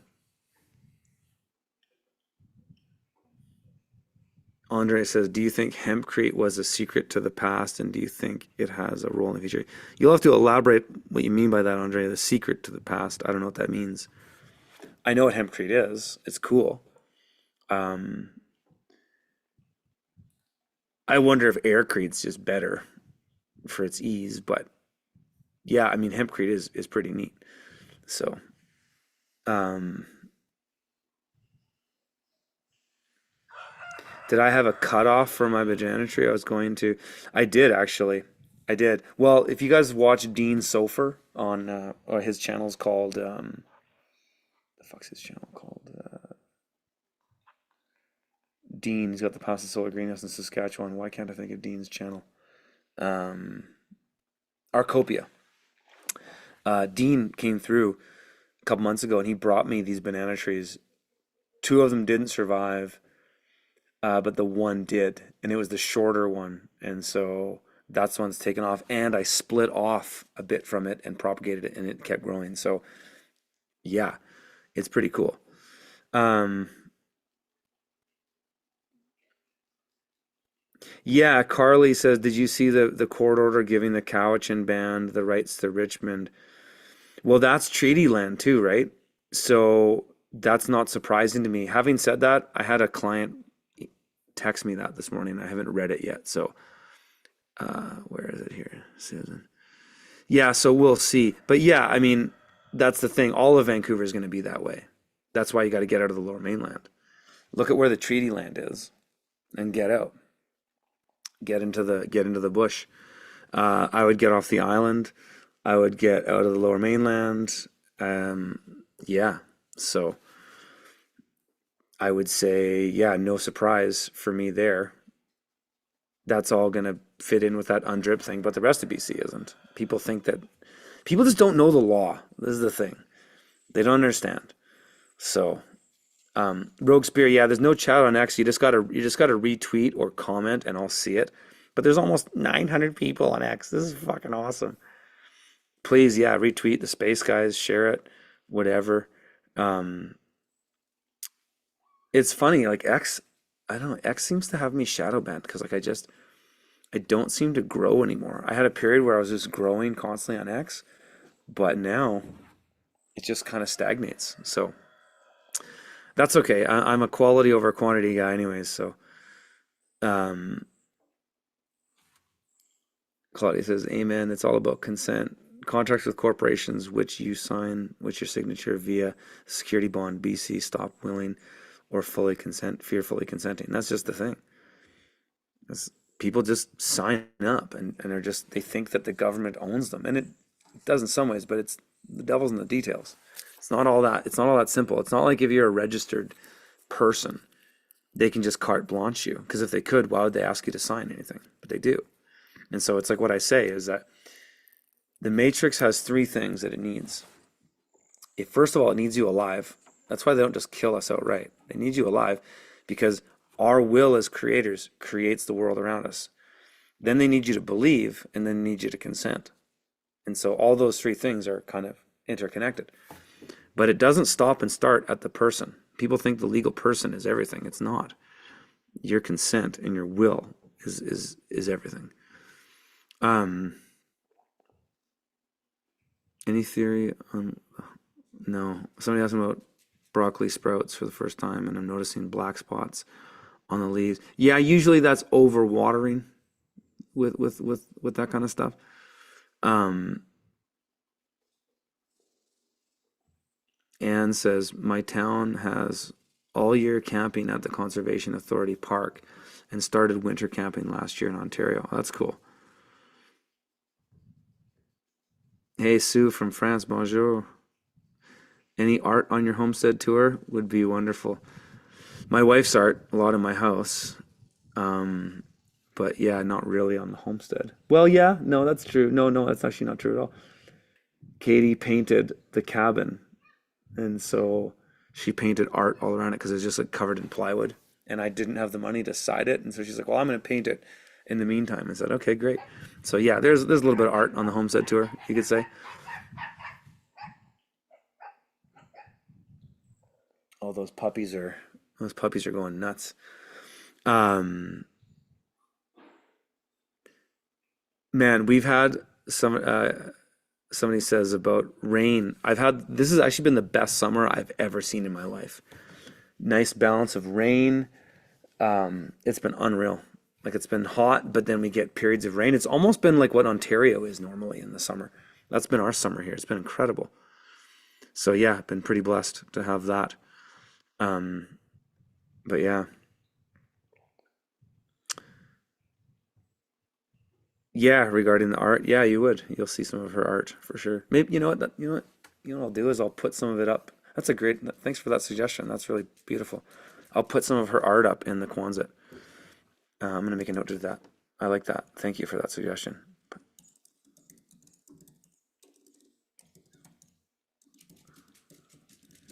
We were gonna kind of do something like that anyways to make it look prettier because it's not all that pretty in there, but it's clean and there's nothing around. It's open, but it's not really pretty. So I like that suggestion. That's a great one. Thank you for that.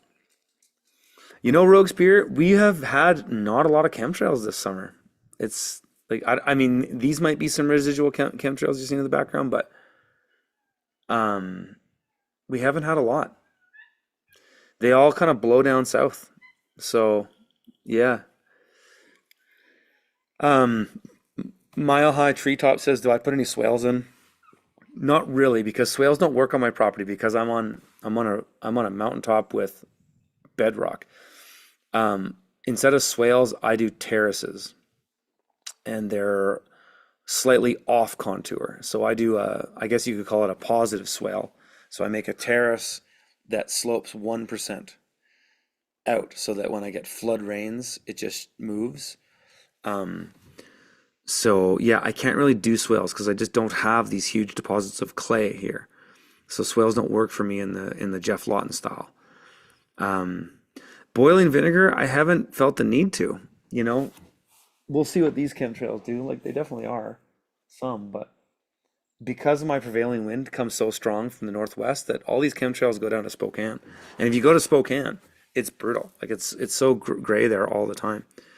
So, um, yeah, for me, it definitely hasn't been the worst chemtrailing that I've ever seen at all. Um, Claudia says, "How's Katie's herb garden doing?" Yeah, it's good. It's full on. Yeah, I still harvest from there all the time. It's good. Oh, Roxy Girl wants to go see the puppies. I think I'm gonna have to end the stream. Well, I'll finish up in 9 minutes, so you guys can just like fire hose questions at me if you got them, and then I gotta go take care of these puppies and let Roxy get and go and see her puppies. She's not breastfeeding anymore, but she just likes to hang out with them. So, yeah,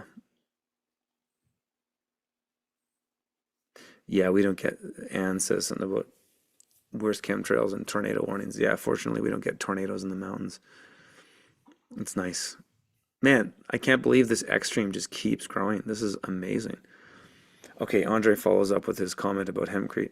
Just meant that do you think there's a possibility that ancient structures built in concrete like materials would contain hemp? I mean, who knows? Who knows?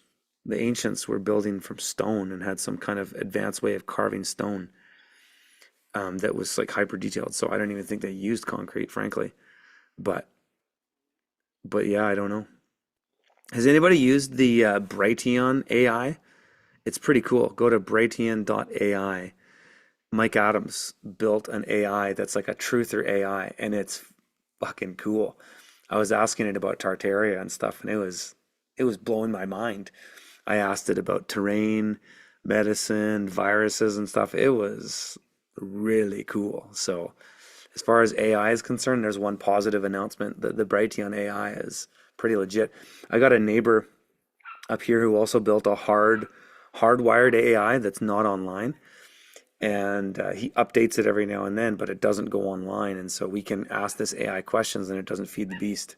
So that's kind of a neat thing too that people are starting to do. People who do like crypto mining and set up computer rigs, they're kind of hip to that kind of stuff, and that's what my buddy up here was doing. Um, Somebody says Enoch. Yeah, the Book of Enoch is everything, or it's part of something. Yeah, in Nebraska, yeah, they chemtrail you guys out there. It's crazy. Yeah, Oklahoma too is not a nice state. Yeah, those are the states. Like, let me look at a map. I'll tell you the states because this is an interesting conversation. Um, I'll tell you. Yeah, the states that I say avoid are most of Idaho. Like the northern part of Idaho is really nice, but most of Idaho, most of Montana, most of Wyoming, pretty much all of Utah, most of Arizona, most of New Mexico, all of western Texas. The western side of Oklahoma sucks. Most of Kansas sucks. Most of Nebraska sucks. Sorry to be the bearer of bad news here. Most of South Dakota sucks. Most of North Dakota sucks. Um, Most of Minnesota sucks, except the north eastern part. Most of Iowa sucks. Um, Most of Missouri is good, except the northern half is all big ag. And that's the same with Oklahoma. Like Oklahoma, half of Oklahoma is good on the eastern side. Um, Most of Arkansas is good, except the Mississippi Delta, or not the Delta, the Mississippi River part. Same with Missouri. Like if you're in Missouri, you don't want to be anywhere near St. Louis. If you're in Arkansas, you don't want to be anywhere near Memphis or Jonesboro. You want to be on the western side of Arkansas where it's green. Um, Most of Mississippi sucks because it's just so urban and you know crime ridden. But there's parts of it that are all right. Same with Louisiana. If again, I'm talking homesteading. Alabama's all right as long as you're away from all the urban stuff. Tennessee is good too, as long as you're away from Memphis, and Nashville's actually not that bad of a city. Georgia, I wouldn't move to Georgia. I wouldn't want to be anywhere near Atlanta. I don't think Florida's a good homesteading state. I don't recommend it at all. Um, South Carolina's all right. It's expensive. Same with North Carolina. It's okay, but it's expensive. Virginia's all right as long as you're away from DC, sort of on the western side. West Virginia's all right too. Same thing. Ohio, again, it's okay as long as you're away from Cincinnati and as long as you're on the eastern side in the green. Um, Same with Kentucky is mostly good, I would say. Southern, southeastern, really, really good. Southwestern isn't bad too, as long as you're away from Louisville.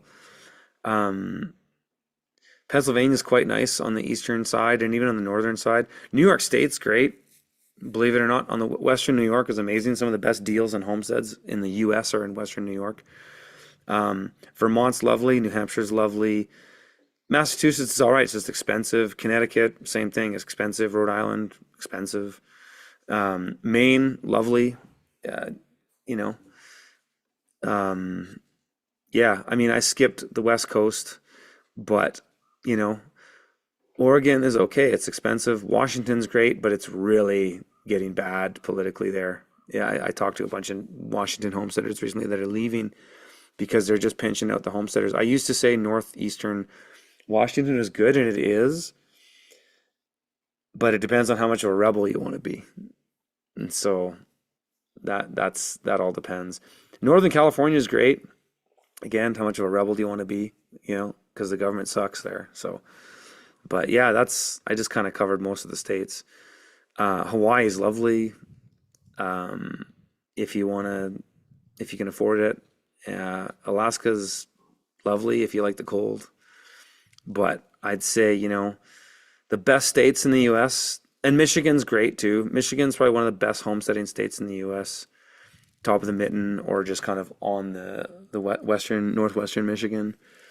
Um, Kentucky, Arkansas, probably number one. Southern Missouri, number two. Northeastern Texas is great if you can afford it. But yeah, that's what I would say. Like in a real broad, just big brush strokes there. Take it for what it's worth. Um, oh, you're talking about Enoch is in his AI is called Enoch. Okay, cool. I like that. Um, yeah. Somebody's like, I love the smell of farm life. Can you describe the sweet smells? I mean, up here, I don't smell the farm because I don't have a ton of farm animals. It's just, it's just boreal. It's just forest. Look behind me. It's just forest. So it's just clean air. I don't know. It's the majority of my life. So I guess all I know is the smell of a city because I go to a city and it's like, oh, it smells like a city. But here, it's just clean. Um, where have I not been? I have not been to Alaska. Yeah, the only U.S. states, the only U.S. states I haven't been to are Virginia, West Virginia, Maine, New Hampshire. Um, I've never been to Georgia. I've never been to Alabama, and I've never been to Alaska, but I've been to every other U.S. state. And I've spent time in all those U.S. states just consulting or doing workshops or stuff like that. So I've been to, yeah, what is that, 41 of the U.S. states? But I look at the topography, like I use Google Earth, and so I can still give you a good idea of it, even if I haven't been there. But yeah, I have been to most U.S. states. Um, what do you think of Prince George? Um, I think it sucks. I wouldn't live anywhere north of Salmon Arm in BC, but that's just me. Um, it's just too buggy. Um, it's depressed because of the how the industries there have been just screwed around by the government. And it's a dive. Like Prince George is a shitty town. So, Michigan, yeah, absolutely. Michigan's amazing as long as you're away from the cities. But the mitten, it's amazing. It's one of the best U.S. states for homesteading just because it's affordable and it's pretty hardcore. There's actually a lot of awake people in northern Michigan. Um, yeah, Alaska, it's just cold as hell. So it's too cold for me. Like I'm a Canadian, I'll tell you that's too cold. So, not a fan. 934 people in this stream on X, unreal. Um, somebody says, what you don't, and Andre's like, you don't like Atlanta? Yeah, it's probably the shittiest American city. Atlanta, Memphis, St. Louis, LA for not the weather. Chicago. No, I wouldn't even say LA because LA is the weather's so nice that for all this shit it makes up for it. Like I like going to LA. Um, whereas like yeah, I would say Chicago, St. Louis, Memphis, Atlanta. I gotta be missing one. What else am I missing? Those are the shittiest cities in America, in my opinion. The most urban, thug culture, just garbage. Um, yeah, not a fan. Yeah, I was in Missouri 2 years ago at Doug and Stacy's con. Derek says, "Did I take down the manifest video?" It's back up. I took it down for a while because to be honest, I was like, did I say too much in that? And so I took it down. But no, it's back up. It's up, so you can watch it again. Um, yeah, I mean, sometimes I just kind of go, man, did I say too much on that shit? Should I just take it down? Because I'm not in this like my YouTube channel barely makes money anymore, and so I don't really care so much about cranking it because I tried to for a while over the last number of years. I tried to, can I just dial up my YouTube channel? Can I crank it? It's throttled. So I'm happy to be here. I'll continue to post here. But it'll never be what it was because YouTube won't have it. So, as soon as I started talking about the NWO and all that kind of stuff, they throttled me. And then I tried with my team. Let's see what happens if we just crank it and like put out, 4 videos a week kind of thing and make clickbait thumbnails and shit like that. We tried that, didn't do anything. And so it's just not my thing anymore. I'm kind of tired of that lifestyle. I think streaming is my future, maybe podcasts, but will I do this at the rate that I have? We'll see. But as a single parent right now, I'll tell you, there's no fucking way. Like I can only do this so much without neglecting my children. And so this is not in the cards for me. So take it for what it is. Yeah, Toronto's insane. Toronto is one of the shittiest cities in North America too. It's just, especially now, there's just so many East Indian migrants there that it's unbearable.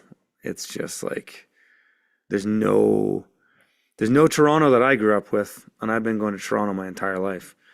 Um, so yeah, it's long gone. It's basically just India and Pakistan now. So um, yeah, do I think Canada will become part of the U.S.? I do. Yeah, I do. It will be, and then we'll all just become part of the global governance of the 10 sectors that the UN wants to divide the world into. I do think it's inevitable. And so, yeah, the US, yeah, I mean, Canada already is part of the US. It's registered at 501 Pennsylvania Avenue. All the securities sit there. So Canada already is part of the US. If you don't believe me, just go on the US SEC, go to company filings and type in Canada. You'll see it's right there. All the securities sit at the US SEC at 501 Pennsylvania Avenue. So Canada already is part of the U.S. It's just not officially. It is, but its securities all sit there, and that's where all the money is. So because the way they print money is based on the securities, right? Money printing, the slavery system that we have today is all based on the money matrix, and the money matrix is based on your future labor. And so Canada effectively is the people that live here. It's not all this. This is all unceded territory. Canada is the people that make things happen, the slaves, and that's why you got your birth certificate and all that stuff, and the securities sit in the U.S. SEC. So yes, Canada will become part of the U.S. It's inevitable. It already is, but it'll be made more official once they've demoralized us enough through massive inflation and immigration, where there's just no longer any Canadian identity at all because it's all just whatever the latest immigrants that are pumped into this country are, then yeah, and then they'll say, yeah, we might as well just be part of the U.S. Carney's all part of that, in my opinion. So Skyclock says, do you do crypto? Only Bitcoin. I sold all my XRP. I sold all my Monero and Ethereum. I'm just BTC now, but yeah, totally.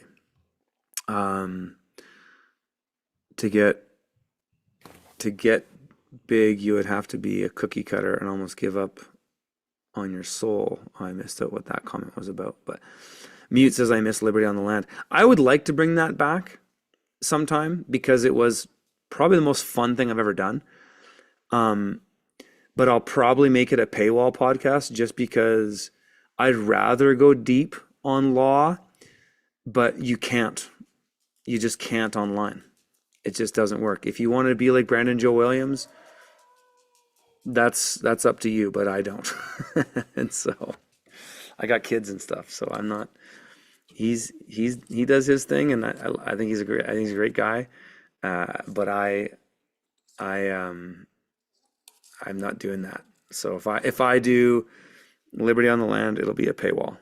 I'll probably just bundle it in Freedom Farmers, but we'll see. I don't know. I'd like to, but yeah, I don't care about the masses anymore. So I don't for this kind of stuff, like when I'm talking real and stuff like that, I just don't care about the masses.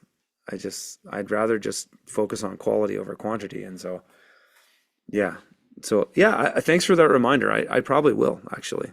We'll see. Winter's a better time for me. The problem for me is that, at least in my life right now, for 6 months of the year, I'm really busy with work, but also with the land.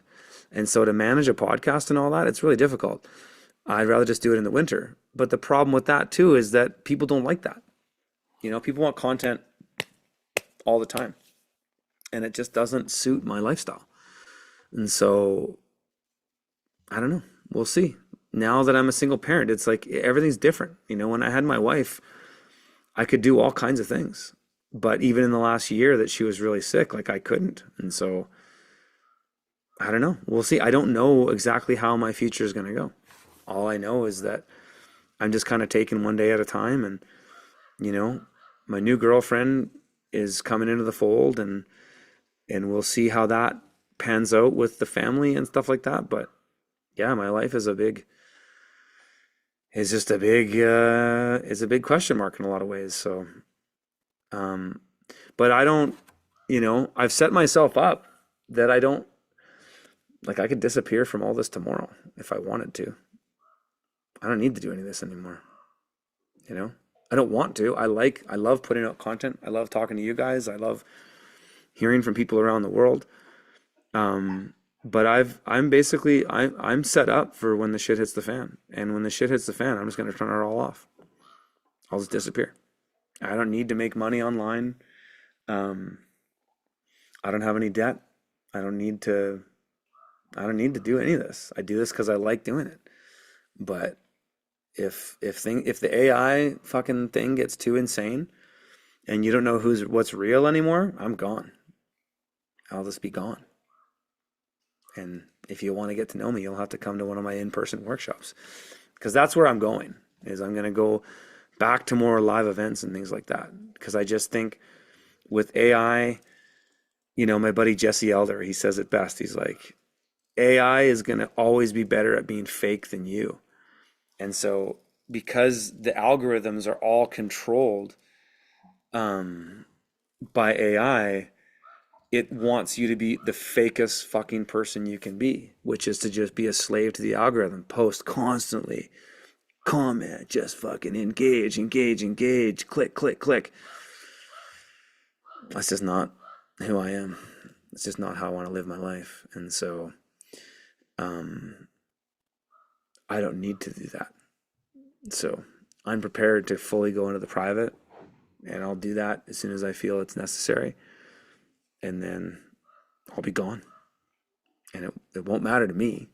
I know it would suck for people who follow me and stuff who don't live in Canada and can't access or don't want to come and visit any of the stuff that I do in the real world, in the material world. But that's the future. It's the future for people who are real. Is not the AI and all this stuff wants you to sell your soul and be the shittiest version of yourself. And that's just not what I'm interested in. I'm interested in being the best version of myself. And if that only means sharing that with 20 people at a time, that's fine by me. If that means sharing that with 1% at a time with my consulting, that's fine by me.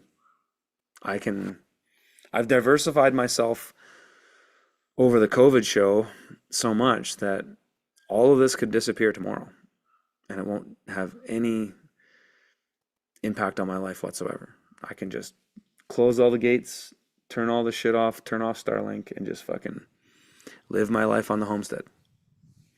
And that's what I want to do anyways, because that's what brings me joy. And, and obviously my kids.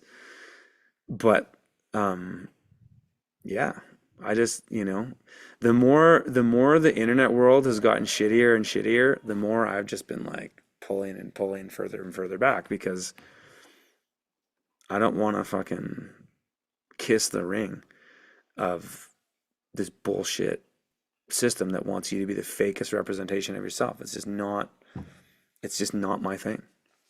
And so, yeah, sometimes I get caught up in the he said, she said, and I get caught up in some of the bullshit with people online, but like, it's not, it's not where my heart is, you know? My heart's here on the land, barefoot, in the forest with my kids. That's where my heart is. And so that's unfortunately a difficult thing to share online because it's too real. And the algorithm of the world today doesn't want real. It wants fake, because that way, if it's fake, they can just replicate you. And that's what's going to happen. That's going to be the big bifurcation event. That's going to be the big turning point, is that AI is going to want you to be so fake, and that's what's going to get the most clicks. The faker you are and the more you post, the more you'll get algorithmic favor. And then that way, AI can just replicate you and then silo you and take all your 300,000 followers and make an AI representation of all of them. So you think you're posting in the real world and people are seeing your stuff, but you're in a fucking silo. Meanwhile, they've taken an AI replication of you, video and everything. It'll be so real you won't even know. This could be fake for all you know.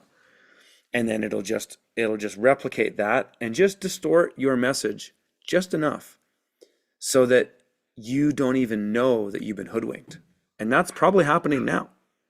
Like, there's content creators out there now that I can see that they're being driven by AI. They might not, and it might not be a AI version of them on the video representation yet, but it's the handlers are able to now just be AI bots.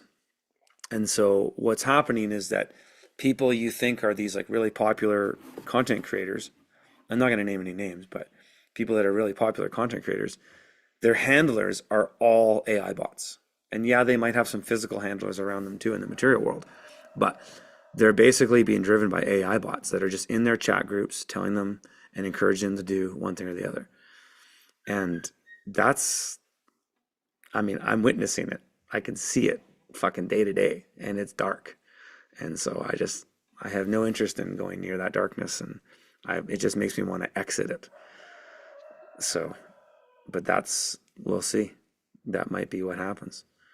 But that's, you know, we might be in the last, you know, moments of what it's like to witness something real online. Maybe, you know, coming into these streams and listening to me pour my heart out a bit. It might be some of the last time, you know? And so that's, again, why I'm leaning more onto physical events, and going that way. And so you'll hear about them online, like you will with my workshop here that's coming up. And I'll put another link in the chat here about it if you missed it. Oh, Darren, thanks for the super chat. I'll get to you in a second there, brother. But yeah, that might be the only way to experience what I'm doing these days, is to just come and see me. And then you'll know I'm not a fucking AI, you know, because who knows these days? Like, the AI video is so realistic. You can still tell, but guaranteed the PSYOP level stuff, you can't, because the PSYOP level stuff is going to be way better than the consumer grade stuff. So I think it's quite possible that a lot of the people you follow are already gone. They're siloed, and you're just getting the AI representation of them.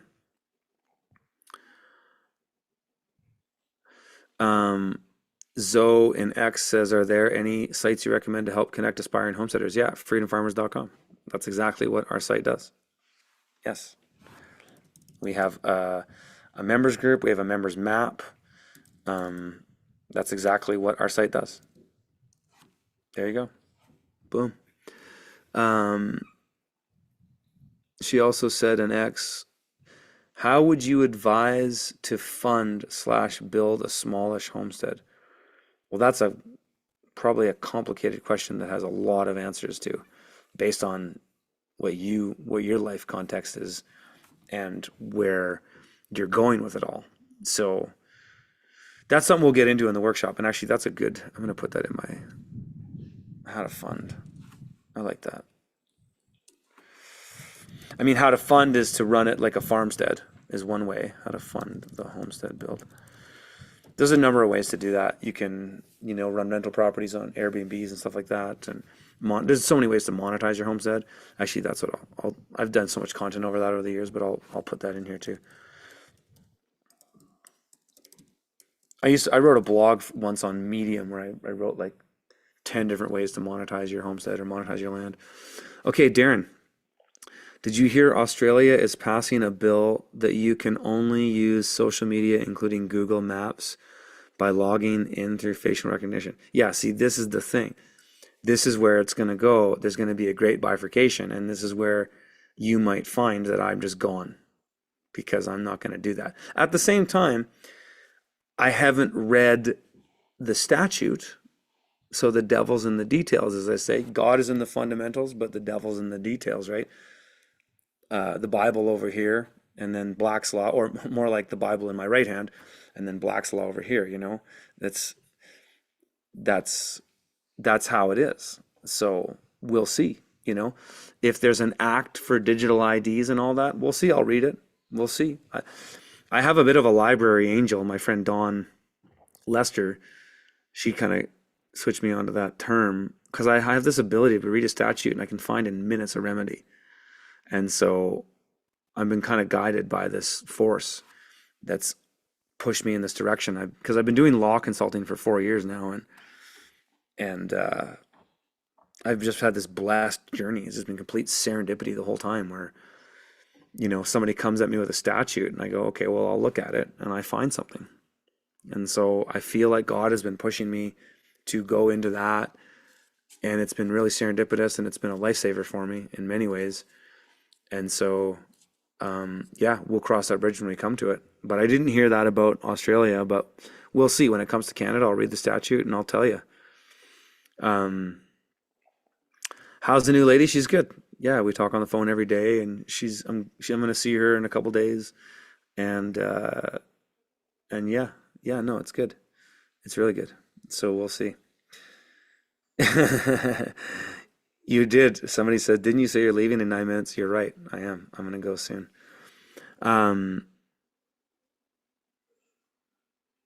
Yeah, a lot of billionaires are investing into AI, and it's crazy. I know they are. So. Well, this has been really cool, you guys. This is a record. I mean, I've got 1,000 people in the X stream. Holy crap. The neat thing about the X stream is that it's been consistently growing the entire time. So now, I mean, what would happen if I stream for another hour? Would I have 2,000 people on this stream? We'll have to find out. We'll do it again. And so I'm going to make a note on my to-dos here to figure out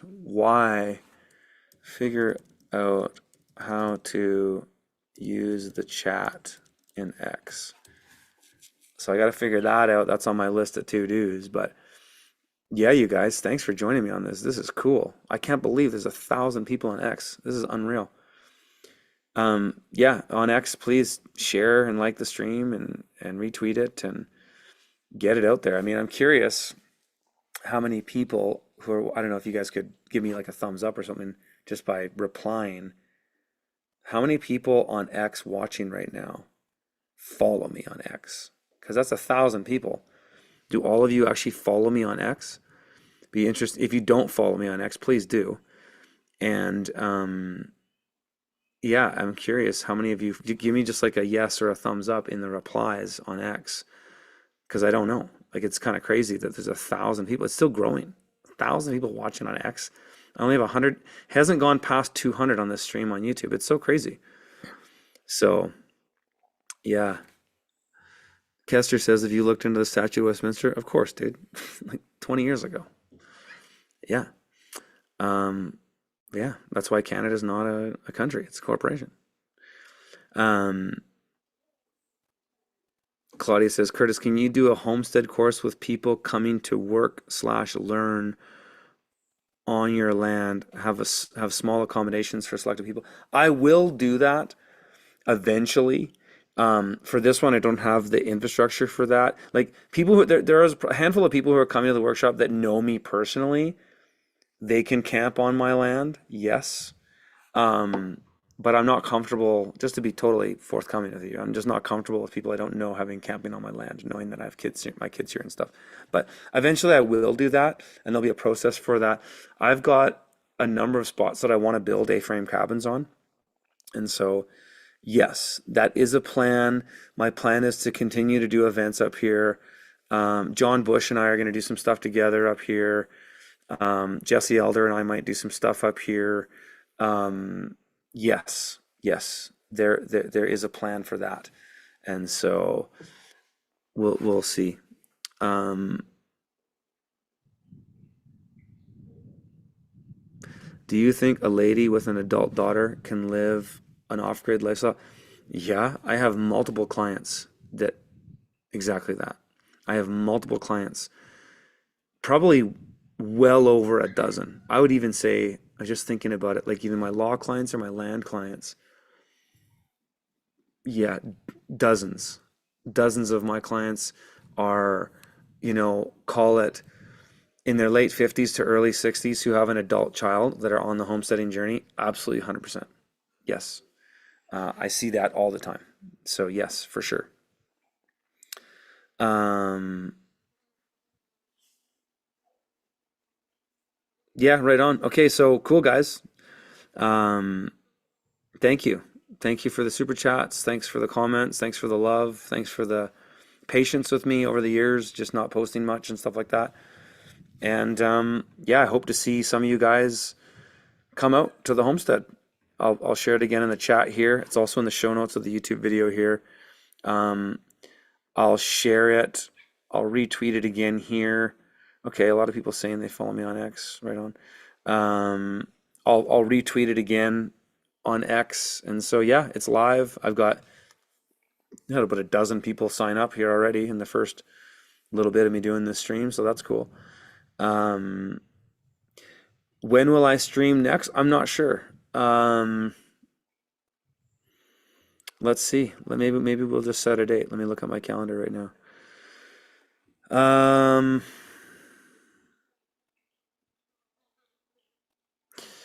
Live stream. I don't know. Saturdays seem to work well for them. You guys like Saturdays? Give me a thumbs up or a yes if you guys like Saturdays for streaming. It seems to work well for me because I can have my kids kind of do something else for a while. Weekdays are not working for me right now. I'm too busy with consulting. But why don't we say, I got a big thing on the 30th. No, on the 27th.